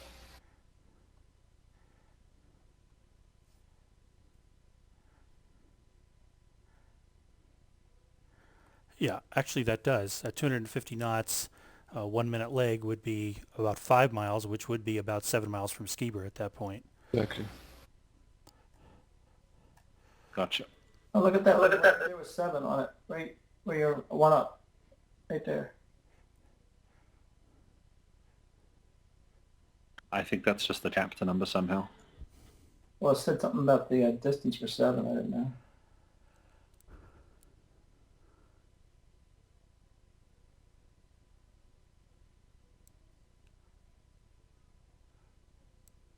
We should actually open the AIM on this one. I'll take that more to the Q&A side. We are actually right on time pretty much. And this is exactly what I wanted to finish on, was this arrival. So I am going to continue looking at this because it'll be, hang on a minute, if executing DME legs, since we're right on it now, I can continue here. Begin turn to inbound leg at the DME distance. Okay, so it is that simple. It's just when you're that far away from the executing DME. Yeah, I guess we are executing DME legs. That's what they are. So yeah, when you are 7 miles from Skiba, you would make the turn. I'm going to double check that in the AIM real quick. But otherwise, I'm happy to, this is the end of the core part of the presentation, and we can definitely hang and chat or do the Q&A thing. I am personally going to dive into this in the AIM real quick to see what I can find on holding. I guess that's just the notation. Even though they put the 7 miles on the outbound portion, it's simply once you are 7 miles from Skiba, you can then make the turn. I'm still curious if when you complete the turn, would you be 7 miles from Skiba or not? I might try and do the math on that, see if that works out. But otherwise, I'm good to go on the core content. Yeah, so Keith, I would say you would not be. I would say you would be about be 5 less. miles. Yeah, geometry will make it. It will be about 5 miles or so. Thanks again for these classes, by the way, Keith. I really appreciate it. You're welcome.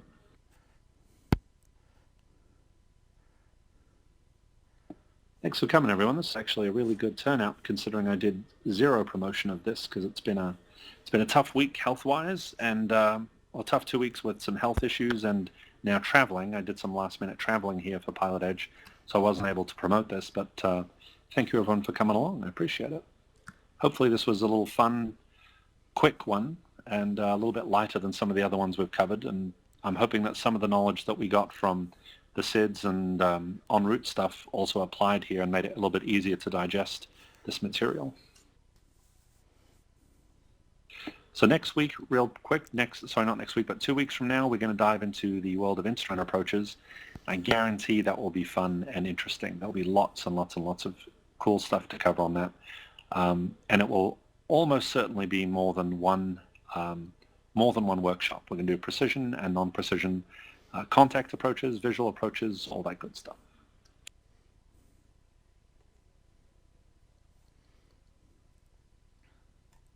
Thanks, Keith. Thank you. All right, let's have a look at this aeronautical information manual then. So I'm thinking, Keith, that since it's a DME number, that takes away all the timing of the 1 minute and 2 minute legs. Absolutely, 100%. Well, at Skiber, you're at 30 DME, so that's not too tough to handle, I don't think, unless I'm misunderstanding something. There's no DME involved in flying it with RNAV, though. With RNAV, you're not concerned about distances from VORs or anything like that. The holding leg of 7 miles is just in reference to Skiber itself, and I guarantee 100% that the hold is flyable without any reference to anything other than Skiber, based on what we saw on that chart. The fact that it may be a certain distance from another VOR is as far as I know, not. It would just be complete coincidence. It makes about 1 minute, pardon, for 4.2 miles, 250, and that's 5 miles into Skiber. So I would say that's what they do, just standard turns, and to help you, they say, well, you need 7 miles, make the turn. Gotcha. Let's see, just trying to find the aeronautical information manual part on it. Oh, here it is. Excellent work, Keith. Thanks again. I'm sorry, I missed the I missed who that was. I apologize. I didn't have my list of people up. Clayton here. I'd sign off. It's past my bedtime. Oh, okay. Well, thanks for coming by. I appreciate it.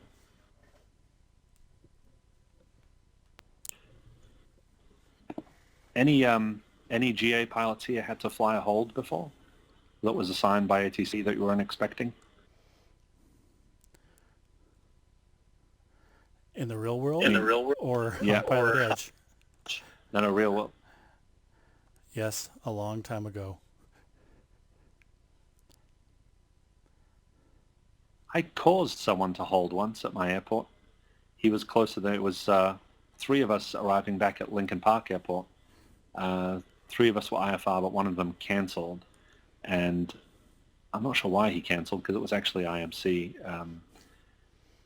This other guy was closer than me, but I was a good deal faster than him. He was in a Cherokee 6. I was in the Lancer, and the controller was making jokes about it. He's like, he told the Cherokee, I'm sorry, guys, but that Lancer is smoking you. He goes, he's going to get there first, and he's going to get the approach. And the guy said, that's right, I don't mind. He can, I'll hold for him. And so he actually did assign a hold to that plane. He had him holding in a VOR. That's the only time I've seen a GA hold.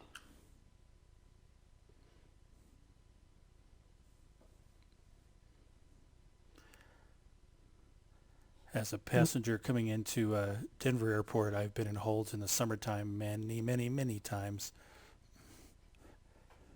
Really? When there's thunderstorms in the area, it's really common. Can somebody tell me the standard turning, the timing? You mean for holds? Yes. I think it might vary based on type of aircraft. To be honest, I only ever memorized the kind of plane I fly, which is a piston, but unless it's otherwise specified, it's 1 minute legs.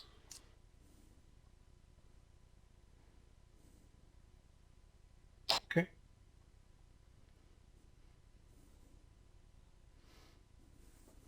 So here's what's bothering me about this diagram. This is simply holding at a fix that is based on DME.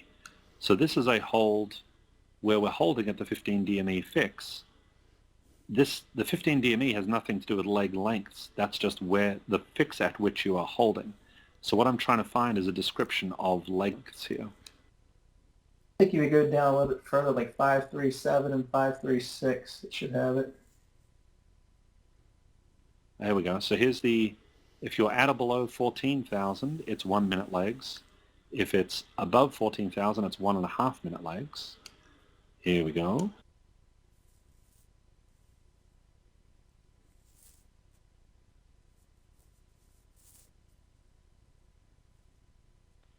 All right, we're getting there. It's determined by the DME or ADT readout. And In the middle of the 5th paragraph there. Yeah, and that number is the ATD. And that's just what we expected, or suspected anyway, after a little conversation, so this isn't surprising. But it's not publishing the leg length here, though. This is Look at 5.7. Yeah, I had a feeling we'd have to keep going. Okay, RNAV holding, here we go.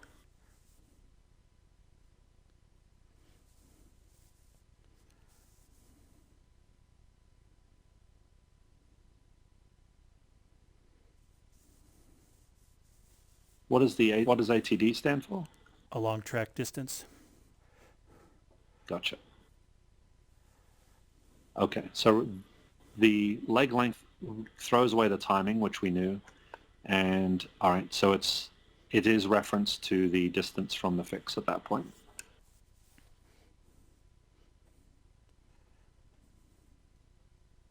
So mathematically, these are two different distances then. Right. It's not a 4 mile leg, it's simply 4 miles from the holding point, which are two different things. Yeah, it looks like 4 miles out and 4 miles in. Well, no, it's going to be less than 4 miles in. Or I'm just saying that there's half of the pattern. It depends on the radius of turn. The turn can be made bigger or smaller slightly, even though there is a standard. So it is a not very accurate concept, but it helps. Gotcha. It helps. Well, it's actually 100% accurate, but it's just not what I thought it was. It's not a 4 mile leg length.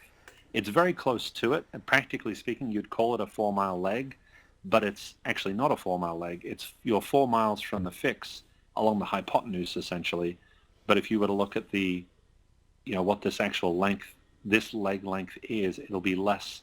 By definition, it has to be less than 4 nautical miles. And you're right, Mike, it is based on the turning radius. Right.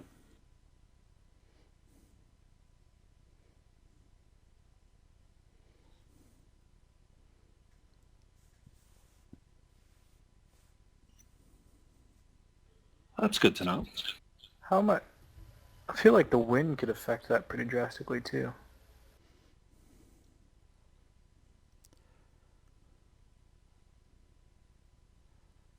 The wind makes very ugly. Needed. Oh gosh. So am I. Well, that's pretty it is cool. about holes. Isn't it more about timing as opposed to space? That is true, except for when you have a leg length specified. If you look at 535 and read the note just below it, it actually explains it pretty good. So for instance, if they have a starting point at 10 nautical miles, it's saying the entire length of the leg will be 15 based on what the DME reads. And that would be the ending of your leg. Let me make sure I'm finding it. Is that the 532 figure? Keep going. It's figure 535. Yeah. Right there.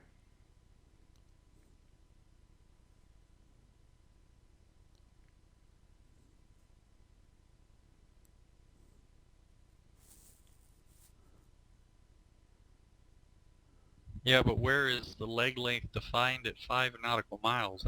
I'm lost. Well, I think the end outbound leg would be 5, and then you add that to the 10 to get you to 15. Yeah, Calvin's right. It's not in the diagram, but it is part of the scenario. Calvin, do you see the text that I highlighted? They actually stipulate a leg length of 5 miles. Highlighting, by the way. You're welcome, but you're right. It's for some reason it's suspiciously absent from this diagram. I see what they're saying. So if you did not have RNAV capability, so if you were holding at a DME fix and they told you they wanted 5 mile legs, then this is how you would do it. Because you don't have a computer that's telling you what your distance is. You don't have the ATD, right? What does that stand for again? Something track distance? A long track distance. Thank you. Everyone seems to know what that means but me. Thank you. I've never heard that term before, so it's a new one for me. Yeah, so if you don't have an ATD readout and you're simply using just straight DME, then that would be, it's pretty simple math. So if they said you're cleared to hold cleared to the Goff's VOR 10 DME fix on whatever radial, hold east on whichever radial, 5 mile legs, that's how you know when you're at it. It'd be the 10 plus the 5. That tells you when you're at the end of that leg. But Calvin, your original question was, what happens to the timings? The timings go completely out the window when you're flying holds with specific leg lengths. And I was going to try and find that before I actually found the text for it somewhere in here. I scrolled by it before, but you only use timings if you're not using specific leg lengths. No, what I was suggesting is that the whole idea of hold is to timing from the perspective of ATC. In other words, giving them room. Yes, that is true. The only time, there are times when that doesn't apply though, which is when you have multiple holding stacks in relatively close proximity. So along arrivals, you'll see multiple holding points, and if they start filling up each of those holding stacks, if you didn't have specific leg lengths, under certain circumstances, it could get, the planes might end up getting a little bit closer together than you might like, I suspect, depending on how close those fixes are to each other. So having specific leg lengths takes some of the variability out of the way. It completely throws away the timing, as you've exactly implied. You can no longer guarantee timing if you're using fixed leg lengths. So if they need to keep you in a specific piece of space, the holds will be specified using leg lengths. If they don't care about the amount of geography you're using, it's more about timing, then they'll use timed legs. And that's just above 535.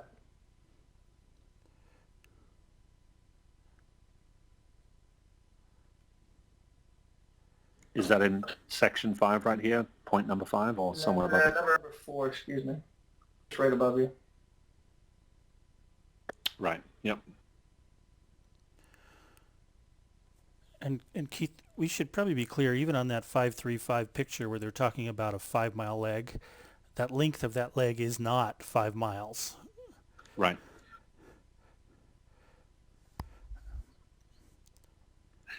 I want you to fly a 5 mile leg, but whatever you do, don't fly a 5 mile leg. Exactly. Now, the further away you, the DME fix is from the nav aid, the more accurate it gets.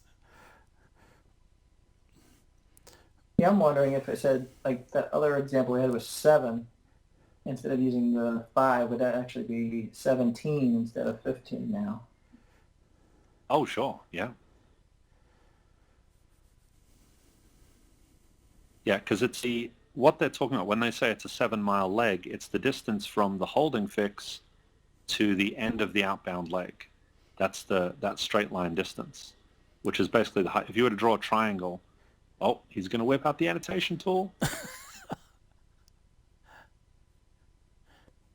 I didn't start paying $15 a month for the sharing thing to not use this annotation tool.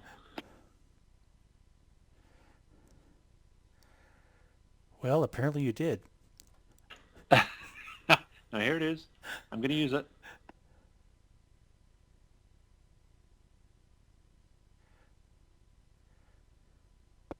My screen seems to be frozen. Is there some way to get a refresh other than go out and come back in?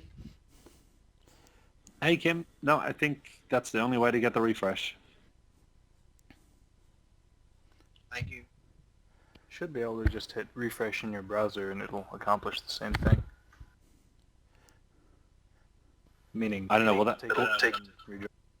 would that launch join me again? Oh, that's, I'm sorry, I was thinking of something else. It's, yeah, the sharing app is a separate app, my mistake. Okay, so this hypotenuse here would be 5 miles or 7 miles, but this adjacent line, the straight one, would be less than whatever the distance is that we're talking about. As an aside, just tested it. Yes, you can hit the refresh and bring you back to the same screen. If we go by the old method, if the long and hypotenuse is 5, it'll be a 3-4 for your 90 degree. Oh, yeah, that's right.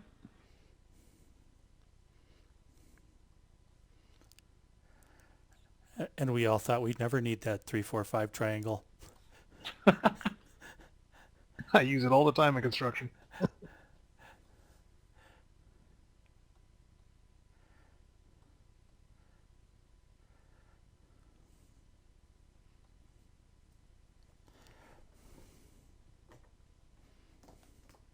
All right, so we've covered holds in a lot of depth. I knew if we went to the aim, there would be the answer. I felt bad that I was going to a source other than the aim. It kind of, that's the aim's chance to shine. And if you end up going for another reference, you're kind of missing out on opportunity to see what they've put in the aim. Because there's phenomenal information in here. There's the amount of good stuff that's in here is hard to overstate. So I do recommend people search through that when they can. Keith, can I ask you? Yeah, I've got a hard copy. No, go ahead. I was saying I've got a hard copy that I keep on the coffee table, and I pretty much require each one of my children to pick it up and read some in it every day. It's been a good habit to get into. But I had another question, so Vince, I'll pass it on to you because I've forgotten it. Thanks, Colin. Keith, just on the ATC side of these holds, do you keep holding until ATC tells you to continue on, or do you have to call inbound every time, or what? You should report established in the hold. That is a mandatory report, regardless of whether you're in radar contact or not. So if you're cleared to hold at a fix, then you're supposed to report entering the hold. In terms of when you leave the hold, there are 2 points at which that might happen. The first is ATC, when they give you a holding instruction, must give you an EFC time, or expect further clearance time. So they'll say cleared to whichever fix, expect further clearance at, and whatever time they specify. That is actually for lost communications more than anything else. So if your radio were to die, you would have to stay in the hold until you reached the EFC time. Then you would leave the hold and do whatever it was you were expecting after that. Practically speaking, you'll never reach your EFC, or you shouldn't reach your EFC. The EFC time is like it's the worst case scenario, essentially, where if ATC would lose communications with you, they'd expect you to continue at that point.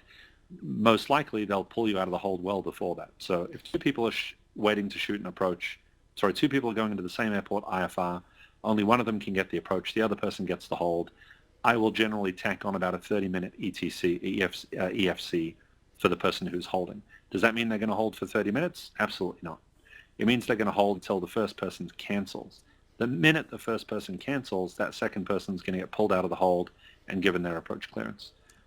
So that's when you will leave the hold. It'll either be when ATC pulls you out of the hold, or when your EFC time arrives if you've lost communications. Now, if you're still in communications and your EFC time is getting close, ATC is supposed to give you either a new EFC or pull you out of the hold. If neither of those has happened, you'll probably want to ping them and say, hey, we're coming up on our EFC, and leave it at that, and then the controller will give an amended instruction at that point. When things go really south are when a holding stack is building. Let's say there's a runway closure at LAX or something like that, and it's IMC. or if they're clearing snow off the runway at Newark, they put people into a hold, the controller estimates that someone might need, say, 20 minutes to hold, so they give them an EFC of 20 minutes. Well, 18 minutes later, the runway is still not available. What might happen is they give them a new EFC time. So they'll say, your new EFC is 40 minutes past the hour, and the time is now 20 minutes past the hour. So they're basically extending the hold out further and further and further as needed. The third way you can get out of the hold is to ask for it. So if you're shooting instrument approaches and you go missed, and they say intentions, and you say, I'd like to hold for a little while on the published missed for practice, then they'll clear you to the holding, so they'll clear you to the missed approach holding point and give you an EFC. But again, that EFC is purely for lost comms. The only reason you're holding there is because you asked to be hold there. So when you're ready to leave, you can advise the controller. So they'll normally say, clear to the Vernaz VOR, hold as published, expect further clearance at 4.5, time now 2.5. And the controller might throw on the end as a reminder, by the way, just let me know when you'd like to leave the hold, or they might say nothing, or let me know when you're ready for your next approach or something like that. So then it's really up to you when you're ready to leave. So just think about the reason why you're holding, and if you're holding because you asked to be held, then you can also be the one who initiates wanting to leave the hold. But don't say, I'm leaving the hold now, and just start making your way. Just let them know, okay, we're ready to leave the hold, and this is what we'd like to do. We'd like vectors for the ILS 16 right, or we'd like to divert to Burbank, whatever it is you'd like to do with them. That makes good sense, and that's a good reason also to Keith, carry 45 minutes with I'm fuel. very surprised to find out what you're saying, because I always, you didn't say anything about fuel. I thought one of the requirements of entering a hold is that you were supposed to report back to control what your fuel condition was. Sorry, Calvin, one sec. Vince, what was that? Actually, just kind of what Calvin was stating on. I just said it's a good reason to have 45 minutes extra worth of fuel. Gotcha. Yep. So Calvin, what's your concern regarding the fuel? I was just surprised that in your mock readback you did there, you didn't say, or says 1, 2, 3 alpha or whatever, didn't report the fuel. I thought that when you entered a hold, or when ATC gave you a hold instruction, part of your reply was supposed to give them your fuel condition. That's not true. That's not true. Oh no, definitely not. No, there's absolutely no mandatory report that involves reporting your fuel state. The only time you'll be expected to report your fuel is if you have an emergency. So if you declare an emergency, the controller is going to say save fuels and say fuel on board and sols. And the fuel on board is generally for fire suppression. If you come down on a flaming wreck, they want to know how much foam to spray on the runway to lay down, essentially. No, ATC doesn't care about your fuel, in quotes. It's your responsibility to manage that and tell them if you have a fuel situation. But no, you're not expected to report it to ATC at any given time that I know of. Okay, but if I was coming in, say that I did have extra 45 minutes, hour of fuel, but I hit some wind condition where I'm battling this 40-degree head, or 40 mile or 60 mile an hour headwind, and my fuel reserve is getting low, then I would tell ATC that, respond back to them and let them know that I only have, 20 minutes or 15 minutes of fuel left or something, wouldn't you? Yep, the term you want to use is minimum fuel. I used this on a trip not too long ago. So short of declaring the emergency, because you don't actually have an emergency yet, you're just unable to accept any delay. And here it is right here. So from the AIM, well, a really hokey copy of the AIM from the 1980s, near as I can tell from this. Oh, there it is, effective 1999, minimum fuel advisory. Advise ATC of your minimum fuel status when your fuel supply has reached a state where, upon reaching your destination, you cannot accept any undue delay. This is not an emergency, merely an advisory that indicates an emergency situation is possible should any undue delay occur.